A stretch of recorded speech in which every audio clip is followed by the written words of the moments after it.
All right. What is going on, San Jose Sharks fans? We are back with, what is this? Is this the first time? This is our first live watch along party for 2025 calendar year. What is good, everybody? I'm Aaron James, your host for tonight's live watch along party as the San Jose Sharks prepare to finish the season series against the Utah Hockey Club. All right. Let's get right into this. First and foremost, let's get some music going here, huh? Let's get some music. All right, what up, fam? It's been a minute. It's been a minute since we got together here for the live watch-along party. Just want to say what's up to everybody. Thank you all. Welcome back. Let me see real quick. Already got some comments in here, some likes and some hearts. Thank you all very much.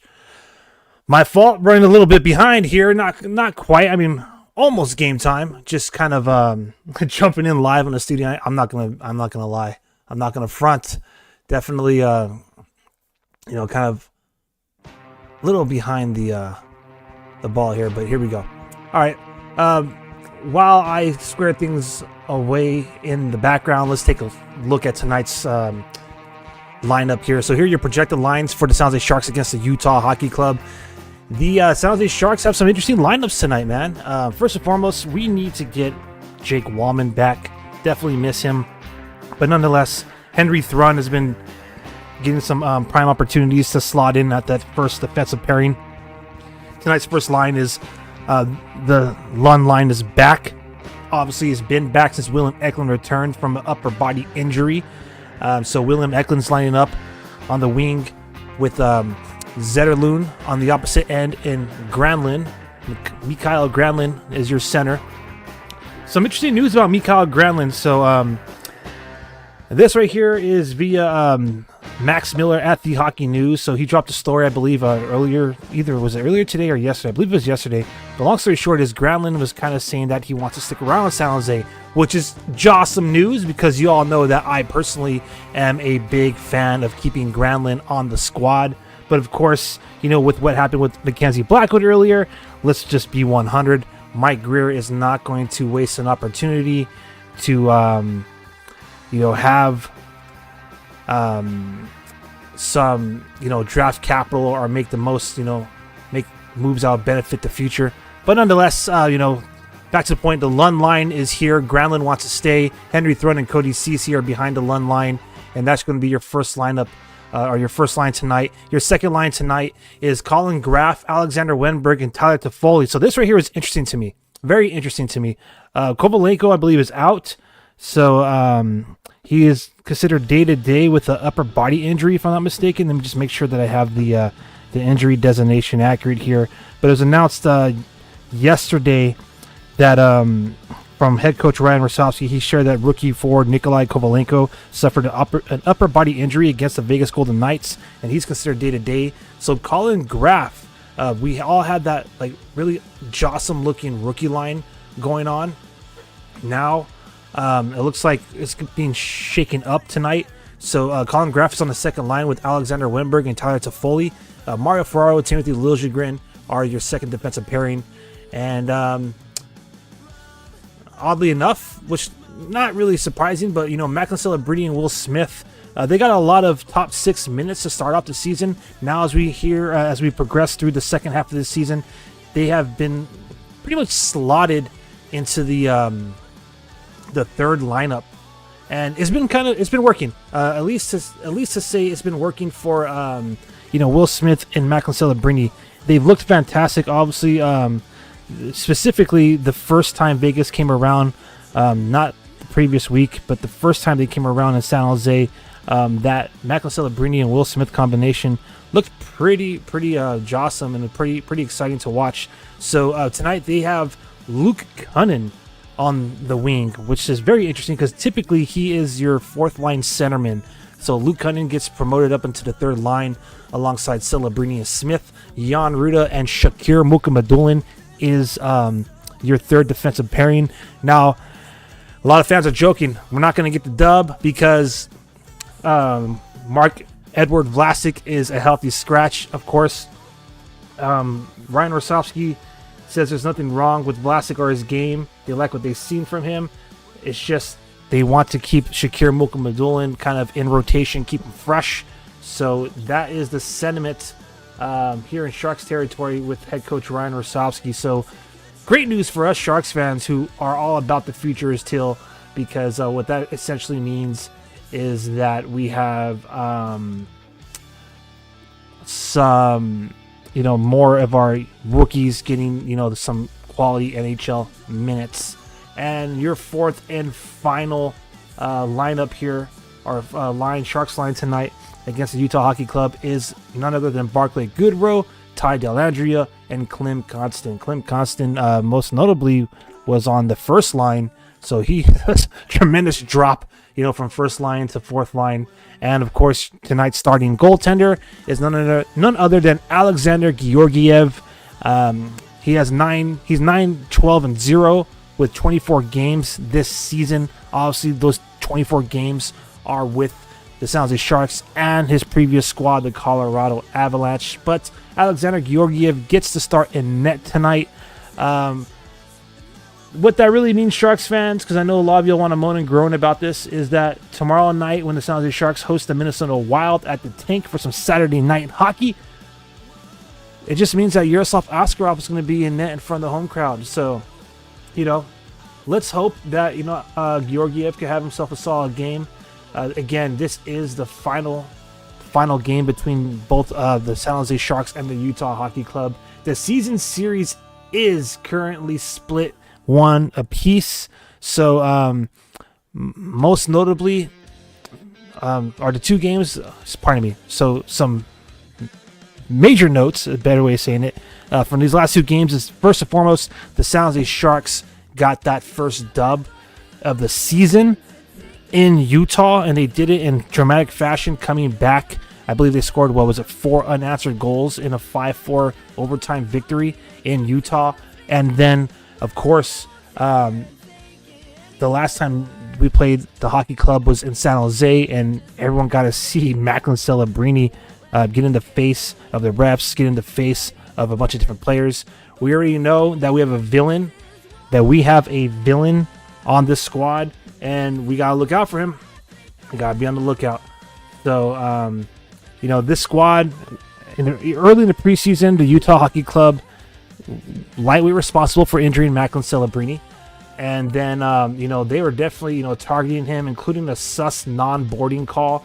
That's on the refs. But nonetheless, they're trying to stick the, they're sticking his, what's the word I'm looking for here? Sticking their sticks, I guess, a better way of kind of like jabbing their sticks in his midsection during the face-off. So we got to be prepared, Sharks territory, to see some very aggressive, instigating hockey here tonight in Salt Lake City. So we are moments away from the puck drop, so let's get rolling with our live action tracker and scoreboard here. Now, quick reminder, everybody, what we watch on the live broadcast is typically give or take 20 or 30 seconds delayed from our live action tracker. So, we're going to react and watch along together on the live broadcast for the Sharks. And we have,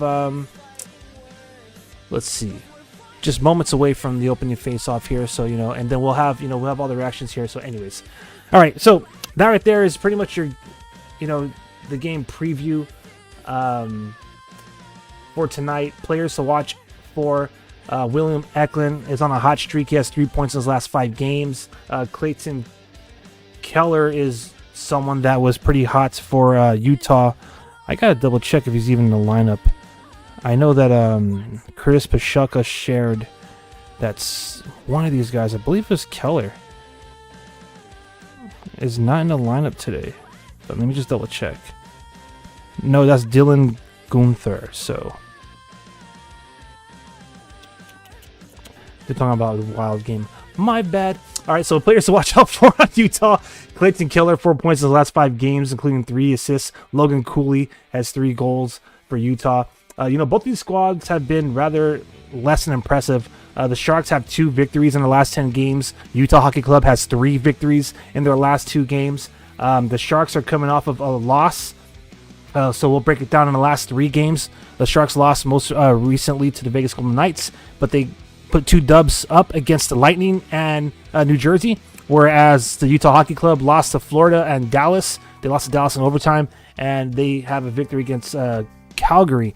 So, the Sharks in the last 3 games are the better squad, 2 of their last 3 being dubs, whereas Utah only got 1 dub in the last 3. However, in the last 10 games, the Sharks are 2-7-1, whereas Utah is 3-5-2. So we'll see how this goes, man. The Sharks have the 23rd ranked power play in the league at 18.5%. Utah has the 15th at 22.3%. The penalty kill for the Sharks is the 21st, 78.1%. However, Utah has the 14th ranked penalty kill in the league at 80.1%. Goals for both squads, 28th ranked Sharks, 2.60 goals for per game average, whereas the 26th ranked Utah Hockey Club has 2.85 goals per game average. And goals against, well, Sharks are 29th with 3.47, and it's the slimmest of margins here. Utah is 13th best in the league at 3.00. So looking forward to it. Carl Vejmelka gets the start in net. He's 9-11-3 all season. He has a .915 save percentage, 2.43 goals against average for Utah Hockey Club this season. And again, Alexander Georgiev, he's 9-12-0 this season, 3.53 goals against average with a .876 save percentage to start, going into this game. All right, so puck's about to drop here very shortly. Let's see who. While we wait, let's just talk a little bit more about some players to watch here. So Eklund, I think, is the one guy you got to pay attention to here in Sharks territory. In the last 3 games, William Eklund has he's played 2 games. He's just been activated for 2 games so far, but he's got 3 points, a goal and 2 assists. All right, not bad. Colin Graff and Alexander Wenberg, in their last 3 games, they both got 2 points, both of them being assists. So, look for those 2 to maybe contribute to some Tyler Toffoli goals tonight. Matt Celebrini is a little bit on a cold streak. In his last 3 games, he's only got a goal. Will Smith, same thing, 1 assist in his last 3 games. So it'll be nice to see Smith and Celebrini perhaps, get back to form. Maybe start to heat up again here. As far as Utah goes, again, Clayton Keller's a guy to watch. The last 3 games, he has 3 points, a goal and 2 assists. And, he's pretty much the hottest player on that squad. Again, in the last 10 games, Utah only has 3 victories. Sharks only have 2. So, let's go, baby. Let's go. Let's see. I think that's pretty much good enough for our game preview. I'm going to get some of these comments here and everything, all of our stuff squared away. My bad. Doing this on the fly. Got some questions saying I'm going to the game tomorrow. For sure. Go support the San Jose Sharks. Tonight, I know a lot of fans here in San Jose are conflicted. So right now, in about, an hour from now? Let me see. Let me check the time. In about an hour and a half from now, the Barracuda are having country night at the TechCU Arena. Some of y'all choosing Sharks. Some of you might be choosing CUDA. Can't blame you for whichever one you're rolling with. But I just got to say that I'm glad and happy to be here with all y'all tonight. Whether you're joining us on TikTok, Twitch, X, and or YouTube. So let's get ready to roll, baby. The puck's about to drop here. Let's do this.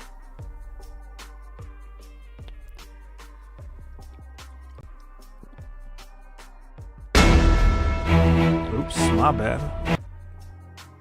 Meanwhile, I'm gonna try to square away this the chat here. My bad. My bad. Let's see. What's up, Twitch?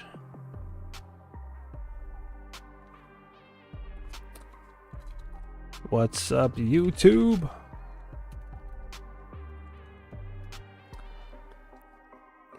Just making sure everything's squared away as the puck's about to drop right now. Here we go, baby. Game on. San Jose Sharks versus the Utah Hockey Club for the final time this season. Season series is tied up 1 apiece. The Sharks won in Utah. The hockey club won in San Jose. So if that trend continues, let's see if the Sharks can get a dub here in the Salt Lake City Ice and give another victory to us fans here in Shark City.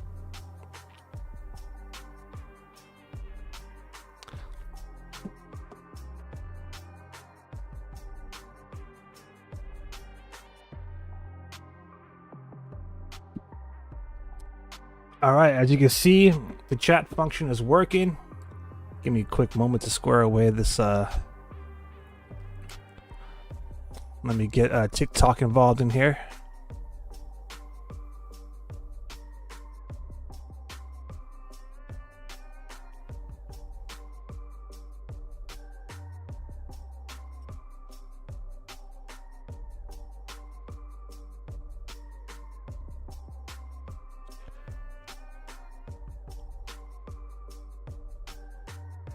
All right, again, we all see it early here, but it sounds like Sharks are about to get a freaking goal, baby, from Fabian Zetterlund.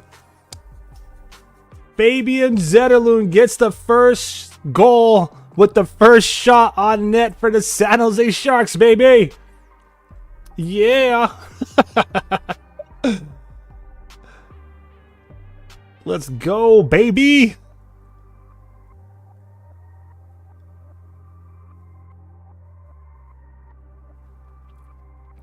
Let's go. Fantastic start for the San Jose Sharks. That is a Sharks goal. Go ahead and drop a emoji. Go ahead and drop an emoji, a goal light emoji in the chat section. Let's celebrate. San Jose Sharks get the first goal of the game, baby. And just like that, Sharks are working toward that dub. Yeah, buddy.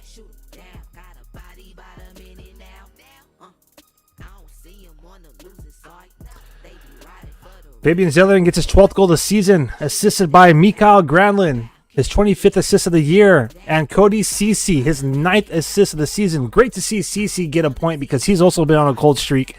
So 1-0 San Jose, 58 seconds into the game, courtesy of a wrist shot by Fabian Zetterlund, his 12th goal of the year.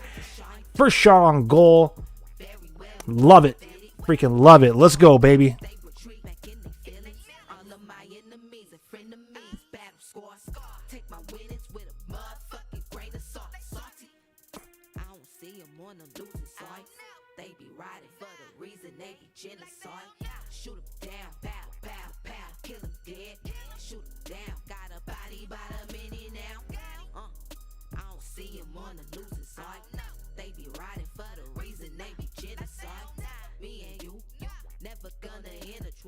Now get your ass up out my face, cause I'm about to shine. Do it very well, you know I did it.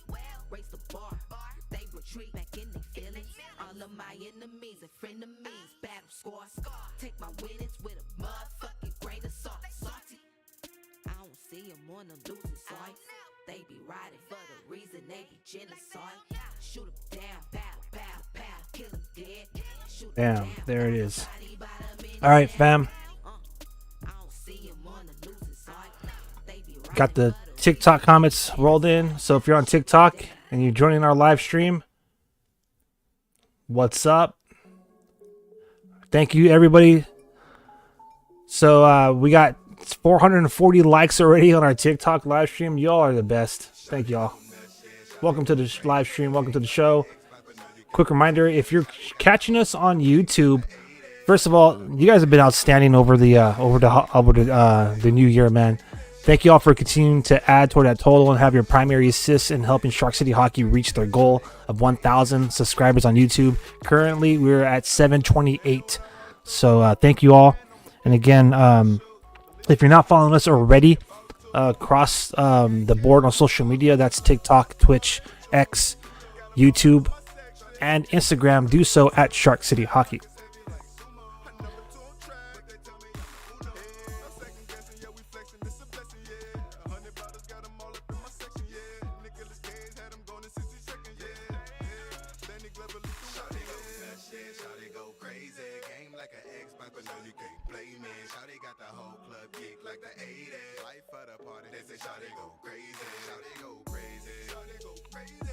Look at Shakir Mukhamadolan, man.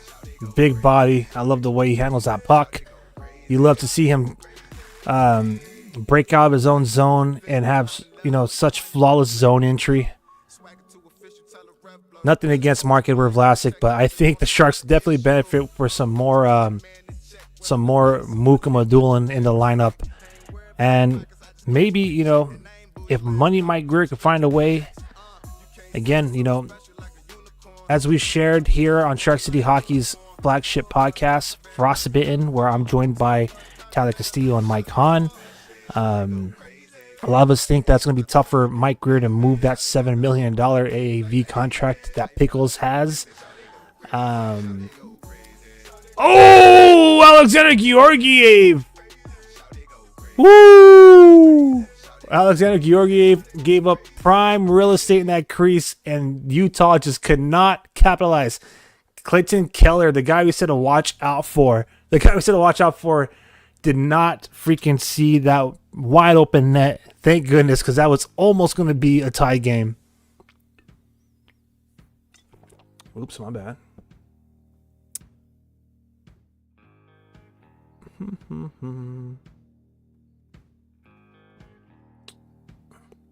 Okay. We got a problem here.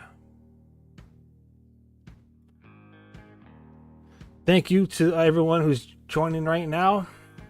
Let me correct this really quick. My fault.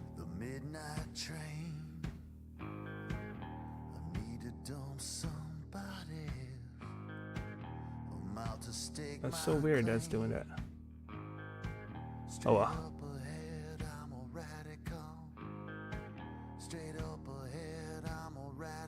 Let me adjust this comment section so it's a little bit more. There we go. Bam. Alright. Some more love for our fam on TikTok.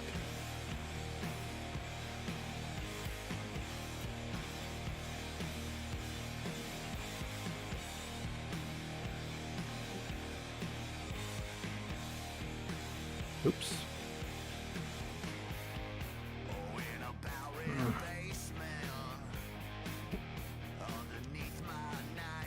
Yep, Sharks are on top. Thank you. Thanks to everybody interacting right now. Let's see. Bum, bum, bum. Trying to do some stuff in the background here while we watch along. Looks like the first penalty is going to be awarded to Utah, courtesy of Timothy Liljegren cross-checking at 4 minutes and 54 seconds. So you know what that means, fam. The Sharks are going to go on a penalty kill. It's time to go to work, which means type in that work emoji, because the Sharks are on the PK right now. Sharks shorthanded, type defend or leave a hammer or shovel, any kind of work emoji in the comment section.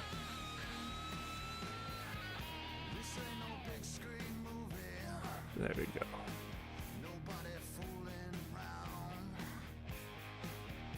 There we go.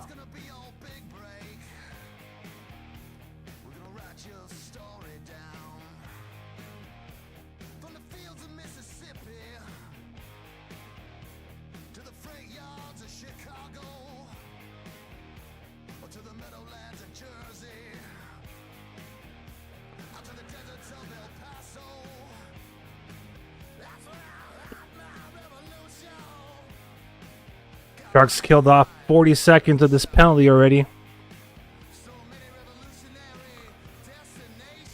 Again, the game tracker, just quick disclaimer, the game tracker is going to be ahead of the game broadcast that we all watch, as is the case like if you listen to a radio broadcast. So the Sharks are looking good. So far, killing over half of this penalty. It's been spent all in their zone. Georgiev flashing the leather. All right. Good save by Georgiev, man. Good job.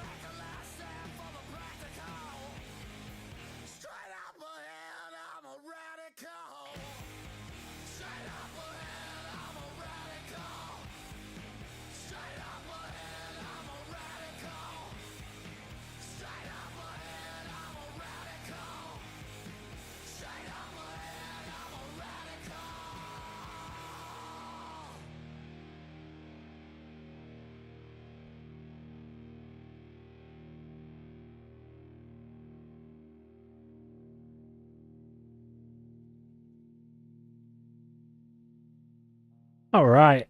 So far, this power play of Utah is kind of reminding me of the Sharks power play. Not very threatening. A lot of passing around alongside the wall or the boards. Pardon me. Back to the point, going around the goal line through the trapezoid. Not really much for the Sharks to have to do to defend here. Let's see if the Sharks can kill off the remainder of this. Less than 20 seconds now.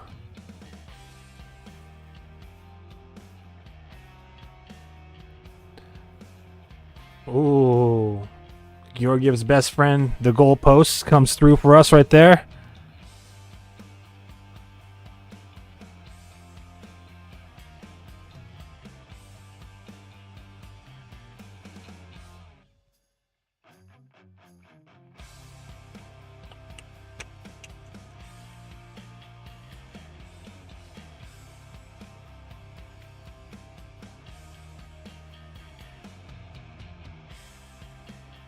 All right, here we go, baby.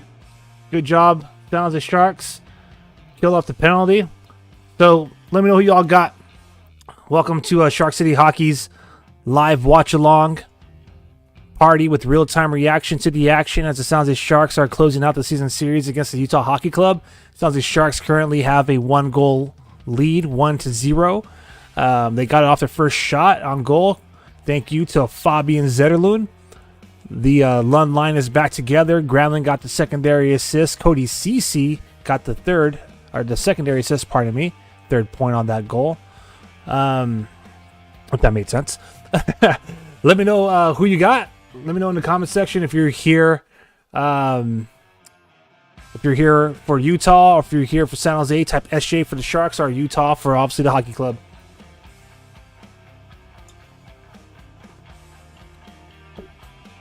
Thank you to the new followers on TikTok following from the stream. Thank you all very much. I appreciate the love and support. Got a TV timeout, which is a pretty good time. Pretty good opportunity to say what's Gucci to everybody. What's good.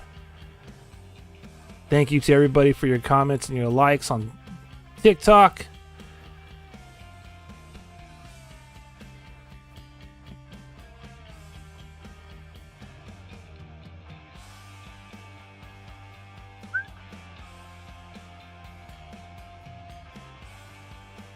It's been a good holiday.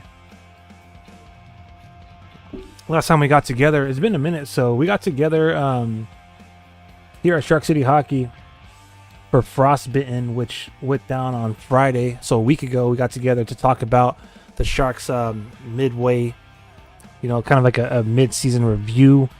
If you haven't had a chance to check that out, I encourage it. Tyler Castillo and Mike Hahn, they know puck, they know hockey, man, and they had some great hot takes for Team Teal. So if you haven't had a chance to check that out, you can find it on our YouTube channel at Shark City Hockey. We also have a dedicated playlist to that pod.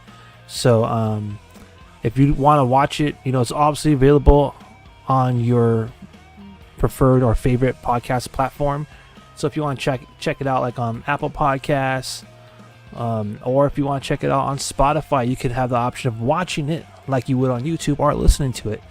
But yeah, check that out. That's the last time we got together live. The last time we got together for a watch along party was a couple of weeks ago when the Sharks were what were we doing? The Sharks' last home game of the season, right, against Philly. That was pretty awesome. So oh, by the way, I don't know if I got a chance to say this, but during the holidays, we had the Shark City Hockey Yule log. We had like a fireplace streaming for like almost 9+ hours. So I want to just say thank you to everybody that chimed in and stayed live with us for every single one of those minutes. That is going to stay up year round. So, if you are like myself, who, maybe celebrates the holidays a little bit after they ended, over the weekend, I was at Universal Studios checking out Grinchmas. That was pretty chill. It was also very unique. I've never like celebrated Christmas like in January. Anyways, kind of like how the Sharks are celebrating summer in January with their giveaway with the beach cooler. But nonetheless, you know, it's pretty chill. And with that being said, extremely fortunate to have actually have gone this past weekend. And when we left, that very day when we left is when the tragic wildfires went down in SoCal in LA. So we were there. We were in the heart of that place. And then we get back and we're waking up the next morning here in San Jose, California, learning of you know, the unfortunate tragic news of the wildfires breaking out there. So our thoughts and our prayers go out to everybody in the SoCal area, in LA and all that, and you know, and all the affected communities. And you know, I hope that, you know, I know thoughts and prayers could only go so much, but you know, I just want everyone to, you know, because we do have an audience that chimes in from you know, SoCal, the LA area. We want you to know that, you know, that you guys are in our thoughts, you know, you're in our hearts. And you know, just all I could say is, you know, again, you know, I'm praying for you guys' safety, and I'm praying for, you know, for recovery, because I imagine, you know, this is going to be you know, it's tough what's going on there. And you know, if you are from the LA area and you're chiming in now, I hope that, you know, just by hanging out together, you know, that can kind of start the process of you know, start the process of healing, even though it's, you know, it's easier said than done. But yeah, very sad what's going on down south, you know, for our hockey community in SoCal, and just anybody in SoCal. Yeah, let's go Sharks, let's go baby. All right, so we got game on, just a little bit under halfway through this first period here. Sharks are starting to get outshot, but that's fine. You know, most of those shots generated against were on the power play. Here we go. Cunnin, Celebrini, and Smith. Cunnin with a nice pass to Smith near the point. Smith takes a blast toward the net. So that's what's up. Got another TV timeout.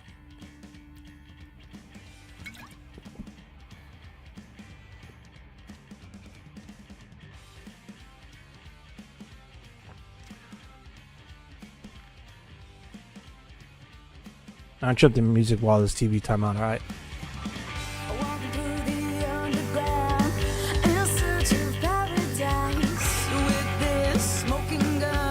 Take a little break from the mic.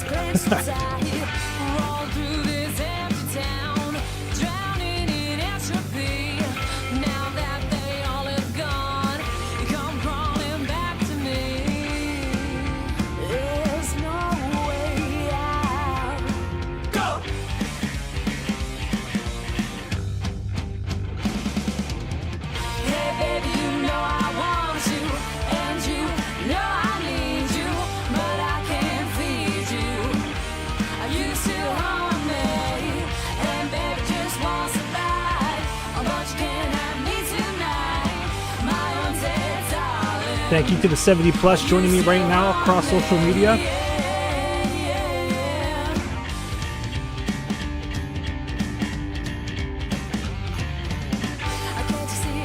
Really appreciate the love and support. We are closing in on 100, closing in on about 100 live viewers. Thank you to the 674 likes on TikTok. Appreciate all that. Appreciate all the support from the channel.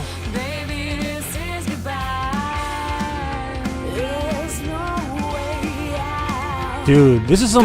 Okay, let me turn on the music, my bad.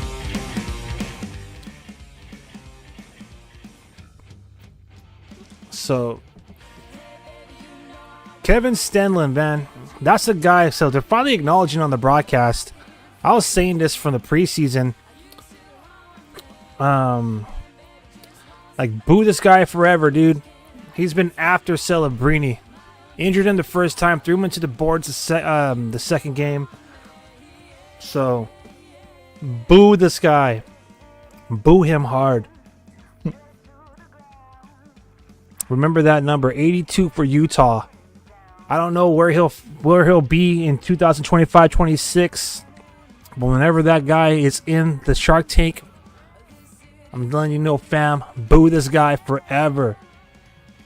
Unless, of course, Micro ironically makes him a shark, which I doubt. Anyways. All right, here we go, baby.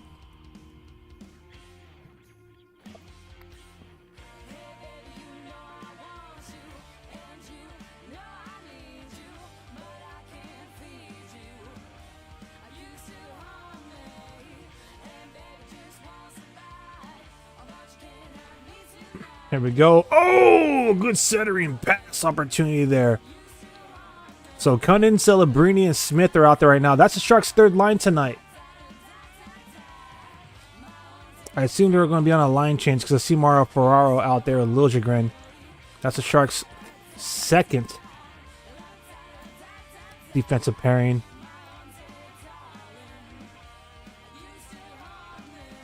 Ooh, what a beautiful backhanded clear from Liljegren, man. That was sick. He did that near the half wall, and it goes all the way out of the zone and into Utah's. That was pretty nice. Great play on the glass there, man. All right, Sharks' first line is out there, the Lund line. I'm looking at Zetterlund, Eklund, and Granlund, baby. Let's see what they can do.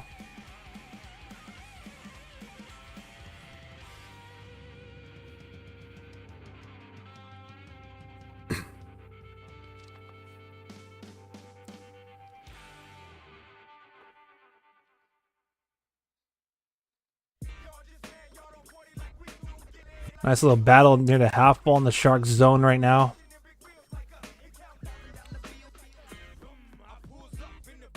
Utah kind of finding some openings in the Sharks zone there.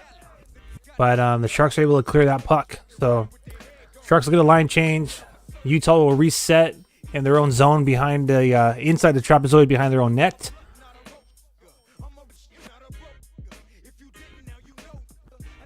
There we go. Puck is dumped deep in the Sharks zone, but they are able to recover. Here comes Mukman Doolin. He clears the zone. That's not going to be icing, so good for the Sharks. They can now set up an attack. Looks like the Sharks' second line is out there right now. Winberg, Graf, and Toffoli.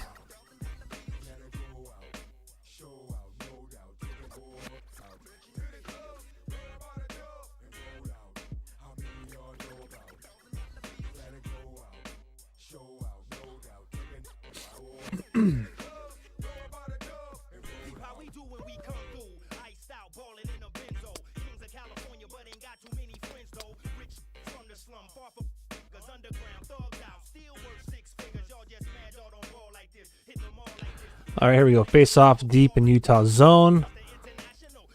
Looks like the fourth line's out there, so Dellandrea wins the face off. Nice. So Dellandrea's out there with Goodrow and Klim Konstant. Klim Konstant finding his way on the fourth lineup tonight. As I mentioned, he was previously on the top six on that top line with Toffoli and Granlund.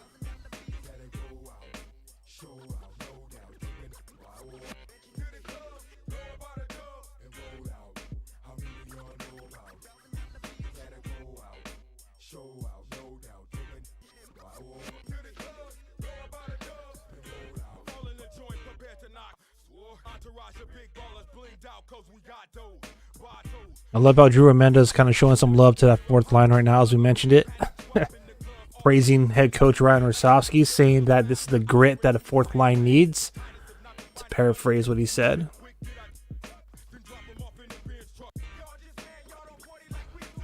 Good save, baby. Georgiev, nice stop.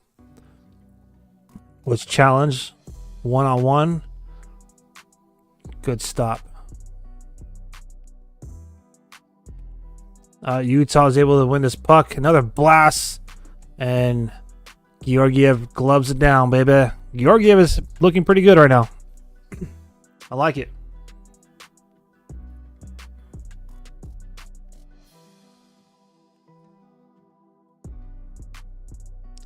All right, TV timeout, baby. So I'm going to raise the music up a little bit here.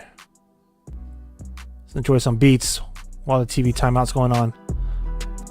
Of course, quick reminder, whether you're on Twitch, YouTube, X, or TikTok, and you're joining us live tonight for this watch along party, you could drop your comment or your live takes. You can chat amongst yourselves. So, feel free to interact. Otherwise, just chill, kick back, enjoy this Friday night edition of the Shark City Hockey's Watch Along Party. Of course, I am your host, Aaron James, creative at Shark City Hockey, your go-to source for San Jose Sharks fandom, where we cover legends and legacies in the 408, baby.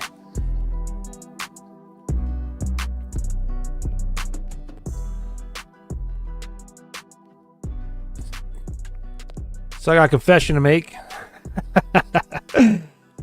Picked up some more merch, man, as I've been doing all season long, dude. I'm telling you, the Sharks are burning a hole in my wallet this season, unlike any other season before, baby. And I'm probably not done yet. So I already picked up a chain with the evolved fin on it, the secondary logo, the evolved fin. I already picked up a chain with that. I picked up another one. Dang, really quick. Shout out to TikTok. 1,953 likes. You guys are the best. Thank you all so much. So back to what I was getting at. I had to pick up another one. I needed one to save at home and one to wear during the games. Just like I had to pick up another like shark hand puppet thingamajig. I want to take a picture and I'll share it with y'all the next time we get together, I promise. But picked up another one of those, and I had to. I've been resisting it all last month, but I finally caved in, and I got myself a shoulder sharky. Damn, that shit is awesome. Anyways, ooh, my bad, using some foul language, but it is what it is. Yeah, it was awesome, dude. So I was fully like decked out in teal with my new Evolved Fin hat, Teal hat with the Evolved Fin logo on it. My new San Jose Sharks scarf that says San Jose Sharks on one side and Ghost Sharks on the reverse side. My new Fanatics Evolved Sharks home teal jersey. My new Evolved Fin chain. A new shark hand chop puppet, not the ones that are gloves together. It's like a hand puppet. It's a shark. It's dope. Like I'll load up a picture so y'all can see it during the intermission, all right? And my new shoulder sharky, man. It was cool. So even though the Sharks did lose that game against, Vegas on Tuesday, I had some fun. Actually, I came back. I literally got back into San Jose from my trip to I got back into Shark City from Universal City like 2 hours before puck drop. Came home, freshened up, went to that game, and happy I did. Anyways,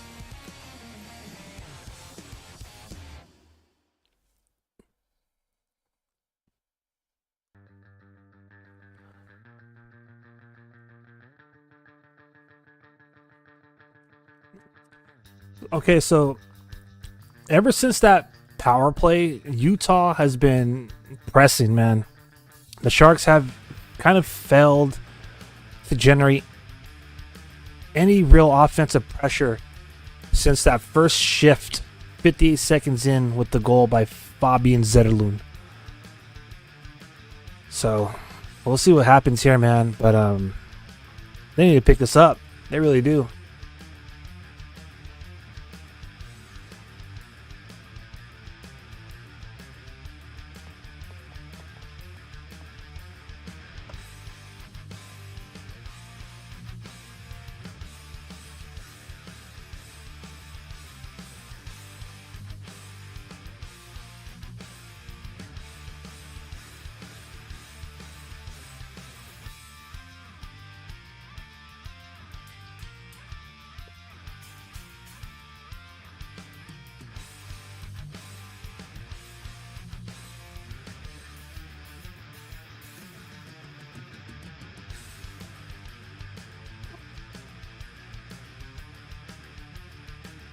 All right, finally, let's go Sharks. That Zetterlund line, some good opportunities here.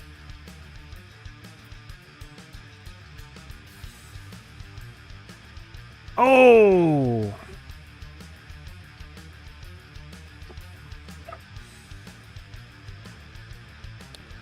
That Lund line almost created another goal right there.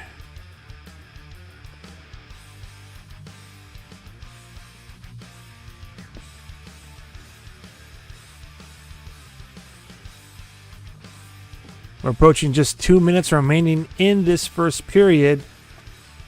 Don't forget that, or in case you're new here, if this is your first one, just a quick reminder, is a better way of saying it, that we will do the intermission report.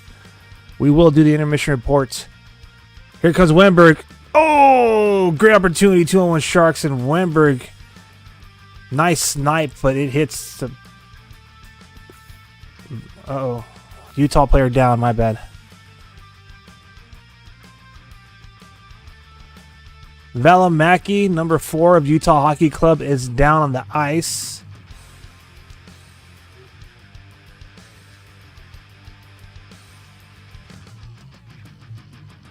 I want to see the replay. What happened?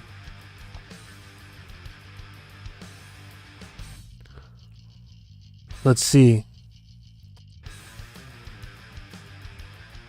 So Wenberg had a great opportunity. Enters the zone. 2-on-1. He slaps it. Oh, oh man. It is what it is, baby. We'll take it. Wenberg looked like he got his stick up, got his stick up by yeah, that kind of looked like a cross check. I'm not going to say it was. Obviously it was clean. The refs didn't call nothing, but woo, I think we got away with one there. Alexander Wenberg. Nice little love tap on the chiclets. Gotta love it.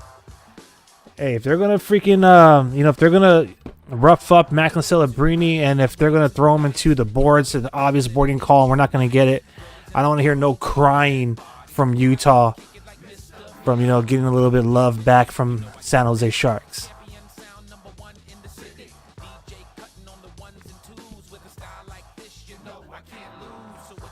What is this? An overhead shot from our freaking home broadcast team? Wow, I love it. Short-lived just for the face-off, but I love it. Why don't we do that for the action, baby?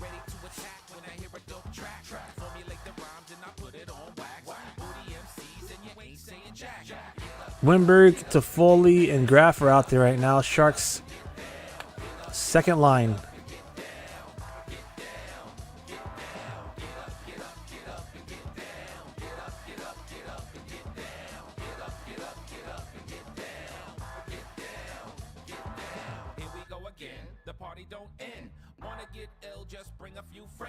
All right, less than 90 seconds remaining in the first period.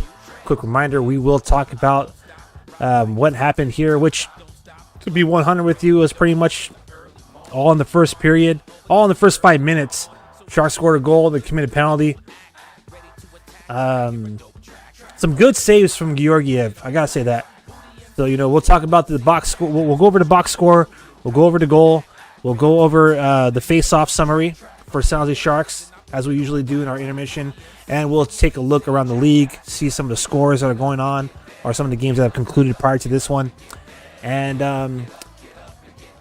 I'll see if I can get a picture of that glove that I've been talking about on this stream forever now. I want you all to see it. I love it. It's awesome. Anyways, so per usual, we'll take a quick step aside so I could get all that squared away. And mainly the picture, right? And then, yeah, we'll conclude this live stream. So when the Be Right Back screen shows up, go grab a bite, go grab something to sip on, and then come back and we'll talk some more Sharks hockey, baby.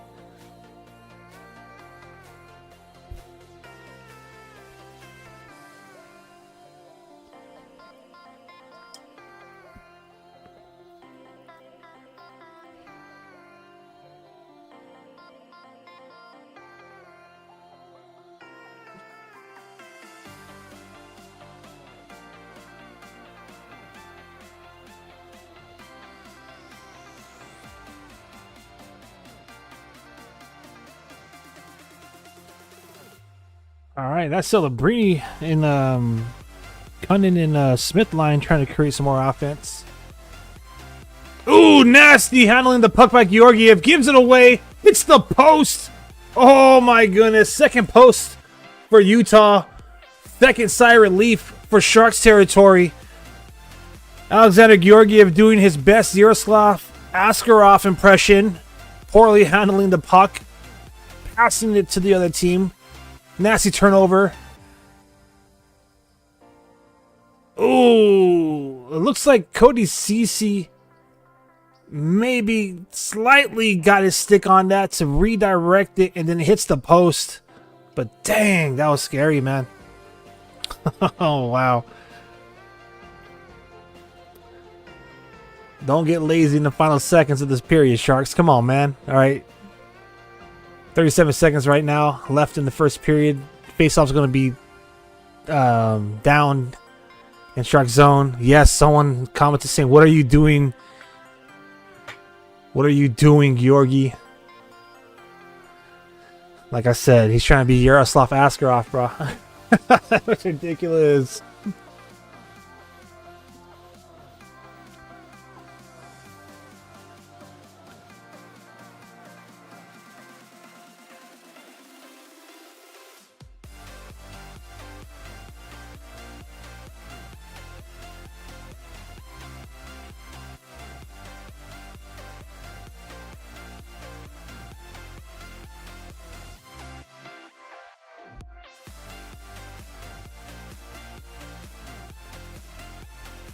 All right. Here we go, man.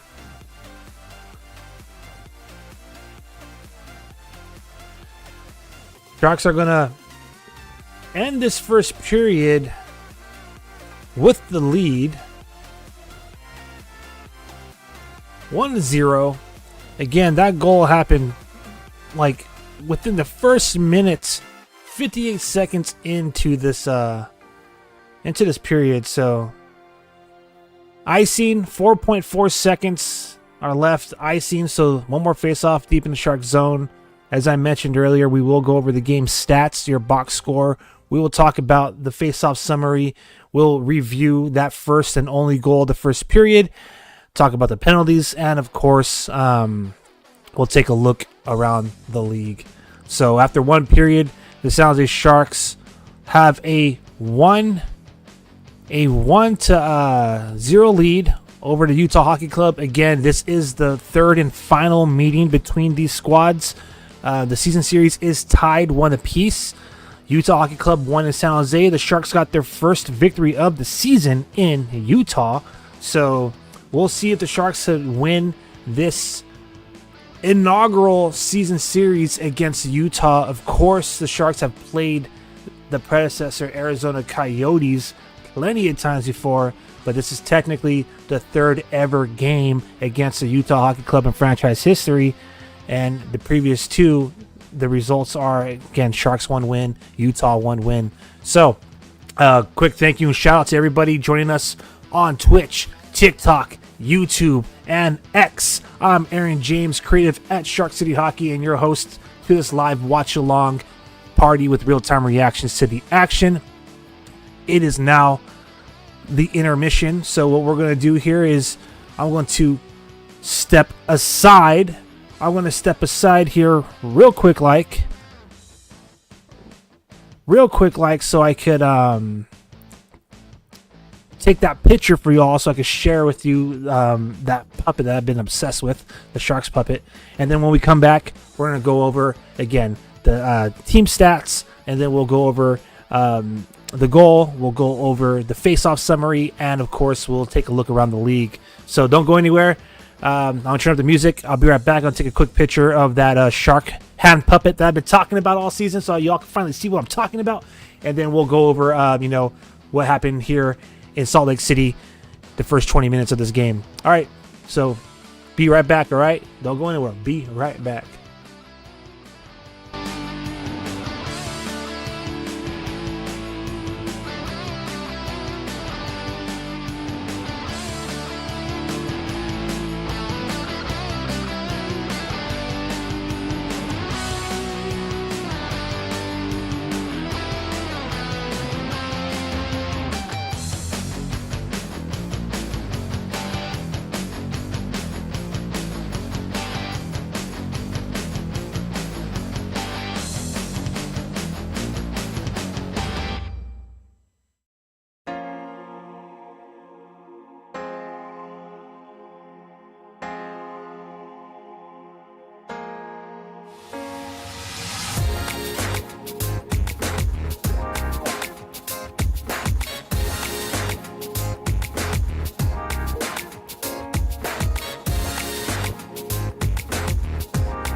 All right, we're back, baby. I got that picture here. Let me just upload it real quick, like.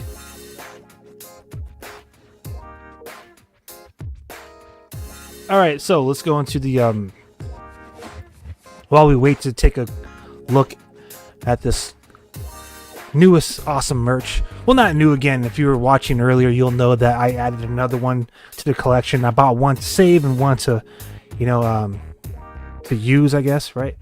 But yeah, picked up a shoulder sharky, picked up this glove, which is freaking so cool. Actually got this one at the beginning of the season. But I had to pick up another one because the Sharks merch this year, man, it's been on point. Like, no lie. The Sharks merch has been on point this season. And, I have not been shying away from supporting my squad by, adding their latest drip to my fit. So, let's do this. Turn the music down here a little bit. All right, baby. First intermission, baby. The San Jose Sharks have a 1-0 lead. And that is courtesy of Fabian Zetterlund's 12th goal of the year. Scored at 58 seconds into the first period. Primary assist, his 25th assist of the season, goes to Mikhail Granlund. And Cody Ceci gets his 9th assist of the year on the secondary apple. So the way it went down is it's a face-off going deep into Utah zone. That was won by Granlund. It was he won that face-off, so this face-off was going to the left side, the left face-off circle, or if you want to use Utah's netminder's point of view, it was on the right side of Velmelka. All right, but either way, the way it went down is the Sharks won the face-off deep in the zone. Mikhail Granlund wins a face-off. It goes immediately back to Cody Ceci, who's alongside the boards at the blue line. He then sends it straight back, like from the point to through the slot to the opposite face-off circle, back to Mikhail Granlund, who then shoots it on net. And Fabian Zetterlund, who is in the slot, let me give you an exact spotting of where he was in the slot. Fabian Zetterlund was exactly 20 feet away. He got the rebound and he buried it with the wrist shot. All right, so that made it 1-1 at 19. So at 58 seconds, or 19 minutes and 2 seconds, all right, remaining in the period. And that's pretty much been it. That's been it.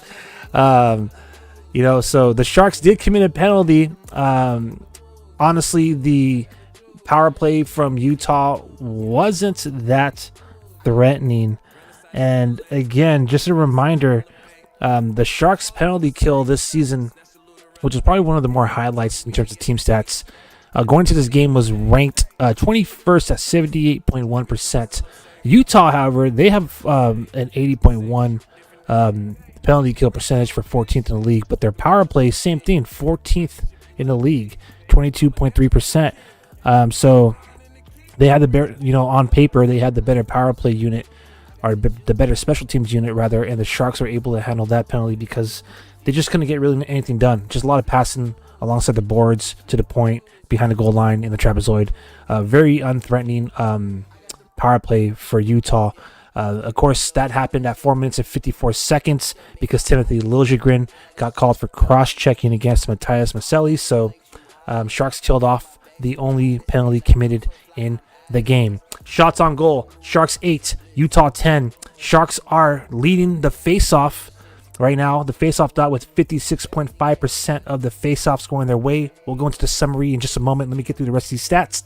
Sharks have 4 hits. Utah has 11. 9 blocked shots for San Jose. 1 for Utah. 5 giveaways for the Sharks, 3 for Utah, 2 takeaways for both squads respectively. Now, Utah did hit 2 posts, and as we all witnessed just a moment ago, Georgiev tried to be Yaroslav Askarov and gave away the puck off of a horrible pass attempt, and he got lucky, extremely lucky, that they didn't find the back of the net. Now, Clayton Keller also had an opportunity early in the game to bury a wide open net, a puck in a wide open net, but he fanned on that opportunity. So right now, Sharks, Lady Luck is on their side, baby. All right, let's go into the face-off summary here. All right, I love doing the face-off summary during the show. So collectively, as a team, the Sharks are 13 for 23, which is what gives them their 57%-ish face-off total. The face-off totals do fluctuate during the intermission, so now it's officially 60.9% of face-offs. So the Sharks are dominating the face-off dot right now, 60.9%. We will go ahead and round it up and say 61%. All right, so let's look at the team collectively and then individually who's contributing to this face-off percentage here. So collectively, 12 out of 19 wins for 63%, while even strength in that first period for the Sharks. 2 out of 4, 50% for shorthanded. So total 14 out of 23, 61% of the face-offs are going to San Jose Sharks' way. Again, if you want to break that down by zone, even strength, 3 for 7 in the offensive zone, 43%, 3 for 6, 50% in the defensive zone, 100% in the neutral zone. All right, that's even strength, 6 for 6. As far as when they're short-handed on the penalty kill, they're 2 for 4 in the defensive zone, as we mentioned earlier, 50%. So again, as a team collectively, 14 to 23, 61%.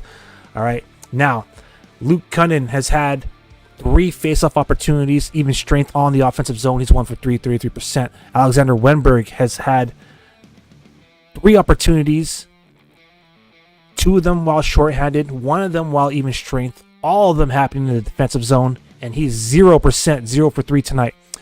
Barclay Goodrow, 1 defensive zone win while on the penalty kill, 100% for him.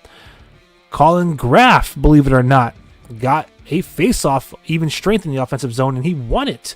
And he got a face-off in the neutral zone, and he won that one as well. So he's 2 for 2, 100% on the night, or through one period, rather. Ty Dellandrea is 0 for 1, even strength in the offensive zone, but in the neutral zone on even strength, he's 100%, 2 for 2, so he's 2 for 3, 67%. That's Ty Dellandrea. Mikhail Granlund, he is the first-line centerman tonight for the San Jose Sharks.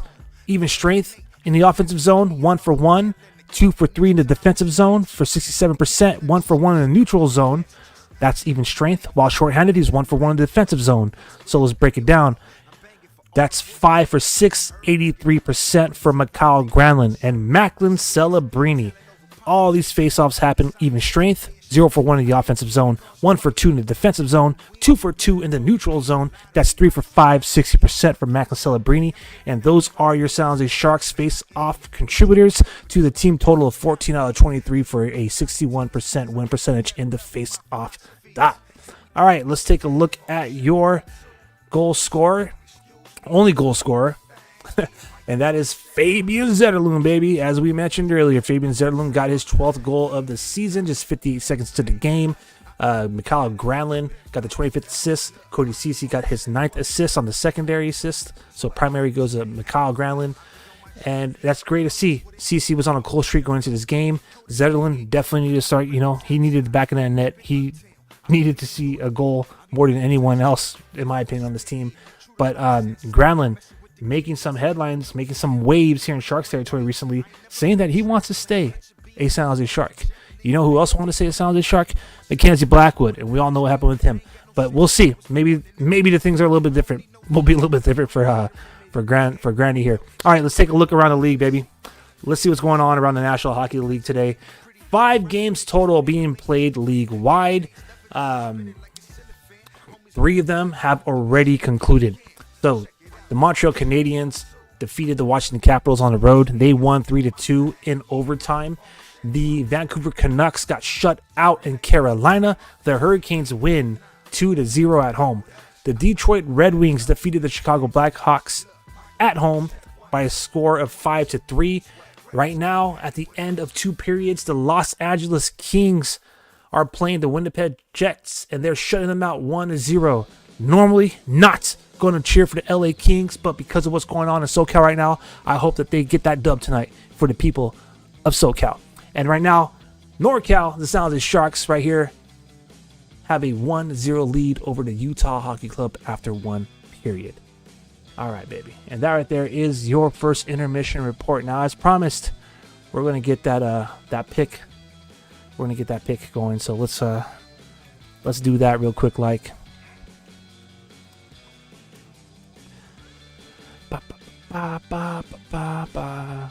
Give me about 20 seconds, fam.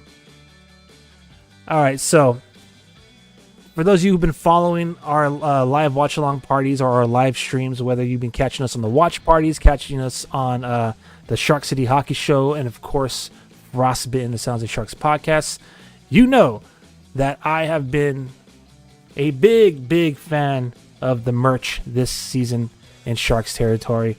And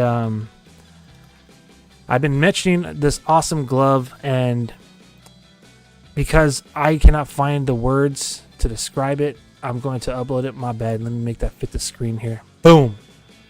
Isn't that freaking jawsome, dude? Isn't that freaking jawsome? You can't tell me that right there ain't fire, man.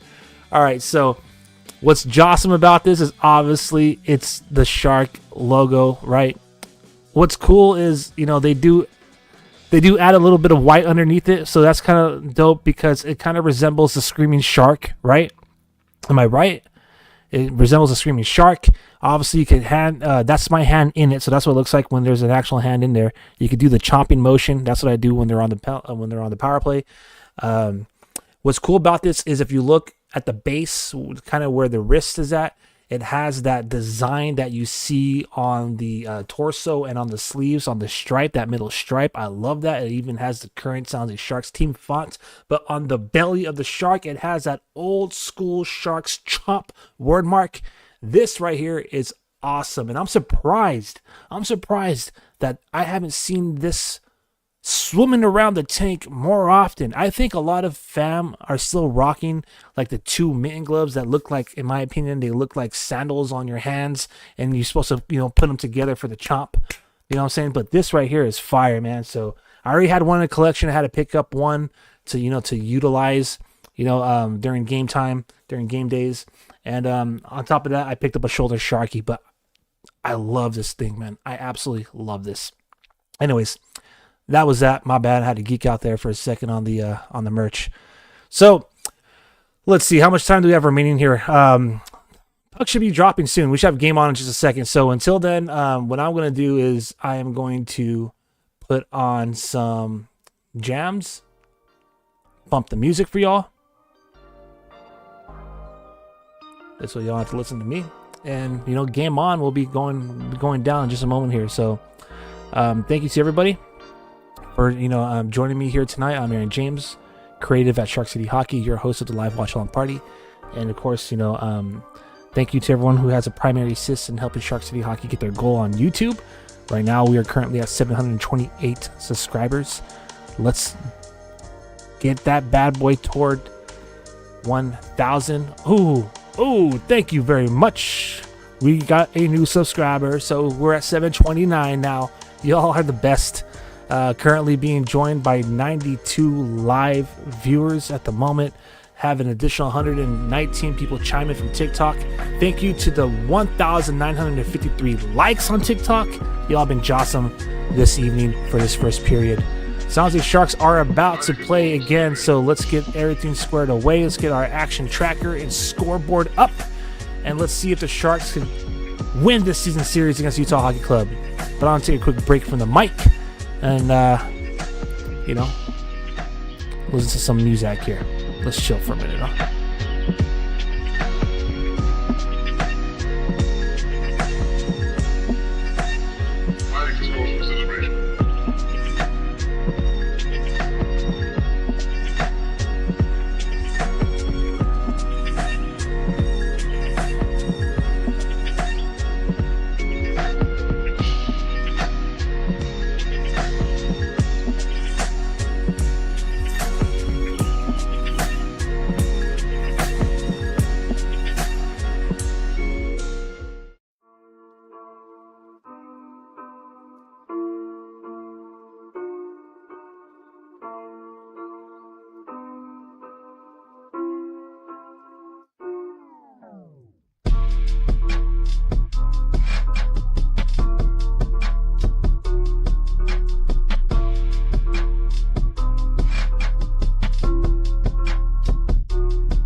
All right, let me know who you got in the comment section. If you're here representing the San Jose Sharks, type SJ in the comment section.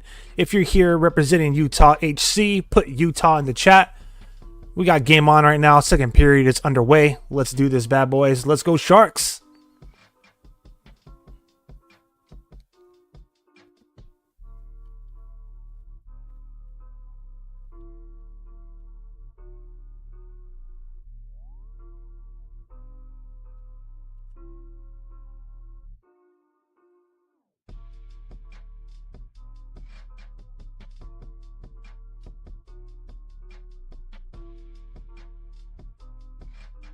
Oh no. Randy Hahn just gave an update, an injury update from the San Jose Sharks. Klim Kostin has been injured in the first period. He will not return to the game tonight. That's all bad.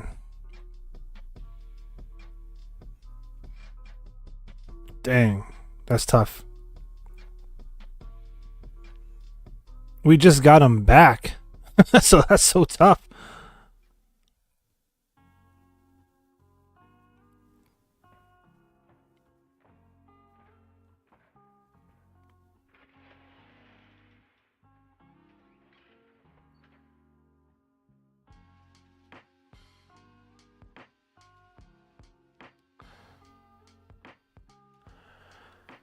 All right, let's go, Sharks. Come on.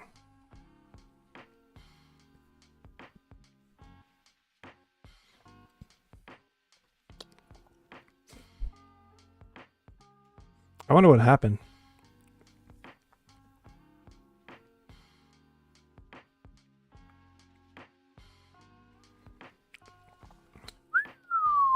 Eklund put on some highlight moves right there. Spinorama.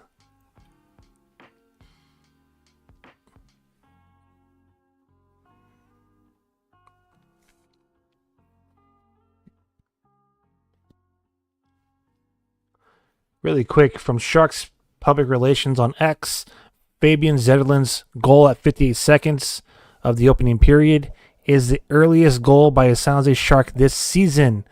Previously, it was Tyler Toffoli on December 12th at St. Louis when he scored at 1 minute and 21 seconds into the game. So Fabian Zetterlund gets the earliest first attack for the San Jose Sharks 58 seconds into this game of the season. That's awesome. Earliest first attack of the season right now is owned by Fabian Zetterlund.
Pardon me. All right, my bad. Pardon the silence there. Again, this is a live watch along, so every now and then I will get stuck on the game, like most of y'all. And also, you know, I was kind of scoring away some of these graphics for y'all. Here we go, baby. 4 minutes, a little bit more into almost 5 minutes to this period. So far, just one shot generated is owned by Utah.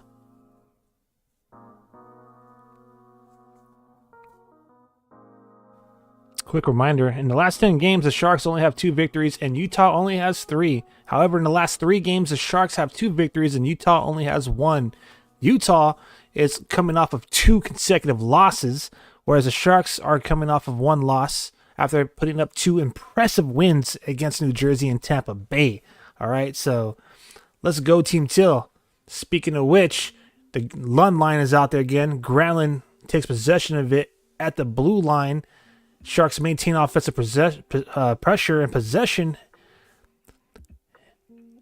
in Utah's zone. That was a great spin move by Mukhamadullin to dump it deep. Unfortunately, nothing generated out of that. Mukhamadullin been looking pretty good, man. Mukhamadullin, love it. Of course, oh, another opportunity for Utah, unchallenged, almost a breakaway. They freaking shoot that wide. Here comes, Celebrini, but they're offsides. Dang, that would have been nice.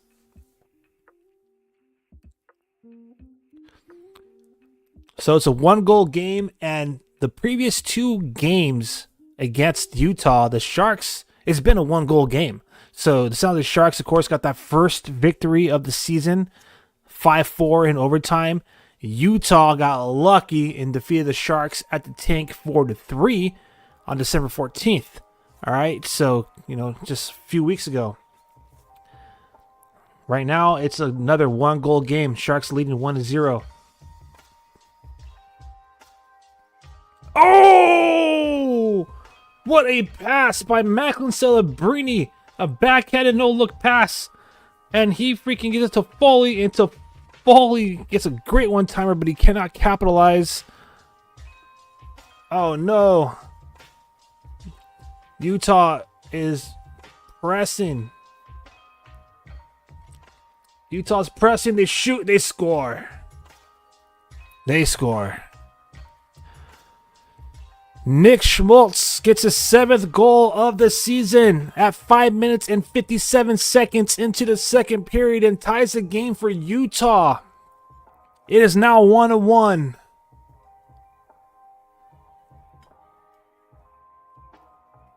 Man. Oh, dude. That was, first of all, that was a pretty solid shot from Schmaltz. Let's see. He gets that one. He gets that one. Snaps it right in the faceoff circle. Just 29.2 feet away from the net at a 31-degree angle. And Nick Schmaltz off of a snapshot. We'll say about 29 feet away. Okay, we'll round down. 29 feet away. Beats Alexander Georgiev. It's now 1-1. Wow.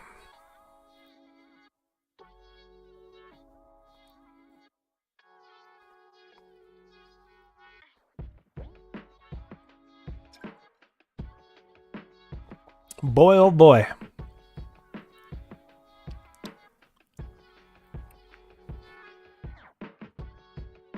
Let's see if we have any. Clayton Keller, his 27th assist of the season. He gets a primary assist on Nick Schmaltz's goal. Nick Schmaltz. Anyways. Dang, man. 1-1. 1 apiece.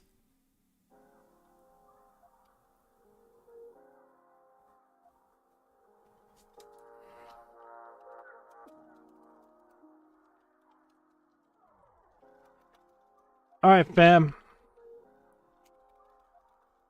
TV timeout. Let's turn up the music here.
All right, game on, baby. Here we go. TV timeout has commenced.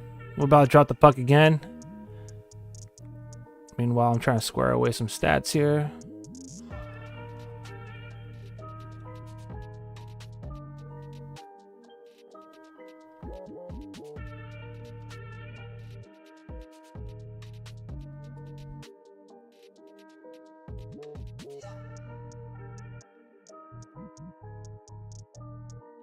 Looks like D. Simone gets his first assist of the year. Secondary assist on that goal.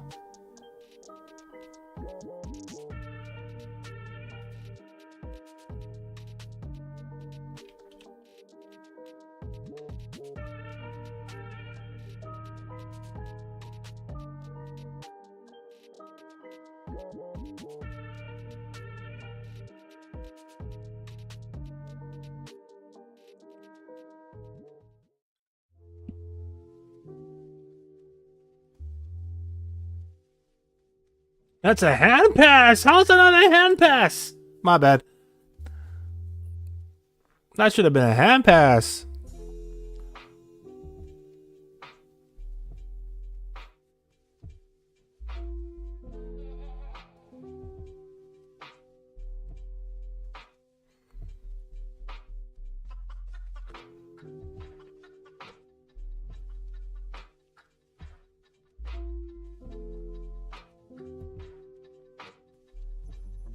All right. We're almost midway through this competition here. Let's see if the Sharks can get the next goal. In fact, let me all know who you think is going to score next in the comment section. Let me know who you got. Predict it. Utah, San Jose. Bonus points if you could correctly guess the player. With how hot the Granlund line is, or the Lund line is looking right now, I'm gonna go with why not? I'll go with McCall Granlund. Let's go with McCall Granlund. And here it is, the moment we've all been waiting for.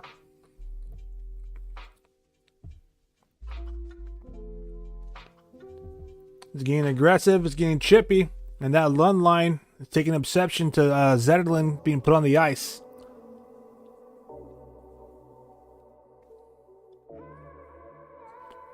It looks like a penalty is going to come out of this.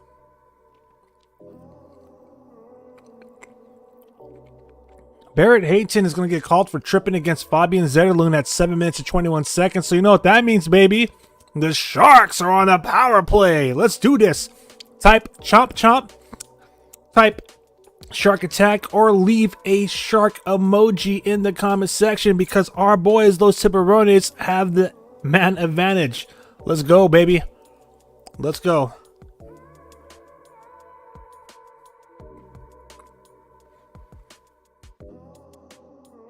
All right, let's go.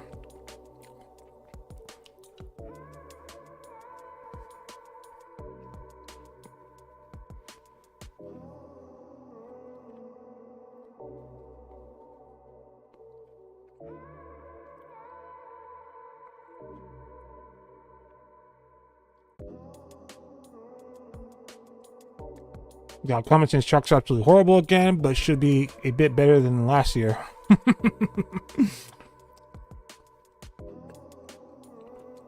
right, here we go. We got Graf, Mukamadulin, Eklund, Wenberg, and Zetterlund out there for this power play unit.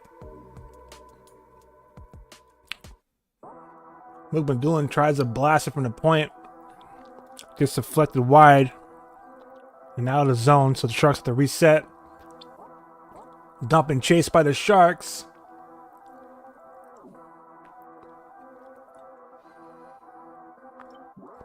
And this is a very unique looking power play unit. Looks like the Sharks are changing. Eklund's out there now.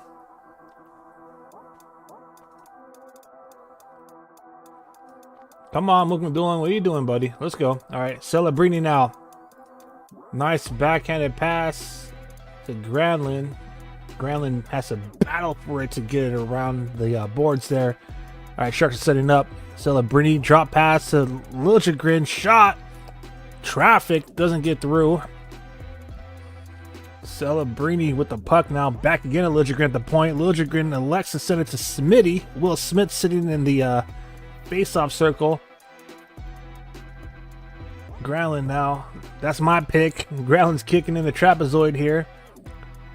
This power play is starting to wind down.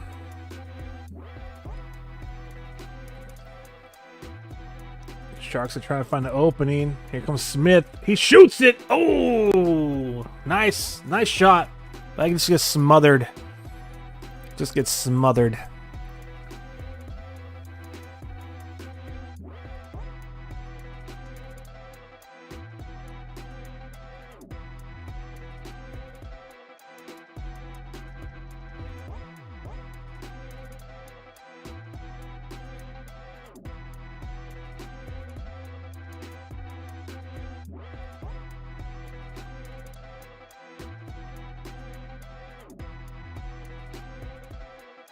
All right, big shout out to everybody joining us across the board on social media. Almost at 100 live viewers at this moment. Thanks to all of you out there. Shark City Hockey is the #1 trending live stream in all of Sharks territory, baby. Unfortunately, the San Jose Sharks are not able to score on that power play, but that's all right. They continue to maintain the offensive zone pressure. We are halfway through this contest, fam. Oh no! Celebrating his poke check. It's a 2-on-1 opportunity, a 3-on-1. What a save! No! Oh, that wasn't a save, a shot wide. I'll say no because the rebound bounced off of the boards and into the slot where Georgiev was like, looked like a wreck. Just, I don't know what the heck you want to call that, but he just left the wide open net, and thank goodness Utah wasn't able to get possession of that puck, because that would have been an easy goal. Man, that was scary looking. Again, Sharks have had some luck, man. We've had some luck. This game could have been out of hand by now. It could have easily been 4-1. 2 posts. 2 wide open opportunities missed by Utah. Technically, it could have been 5. Wow. Anyways. But it's all good. Let's go, baby.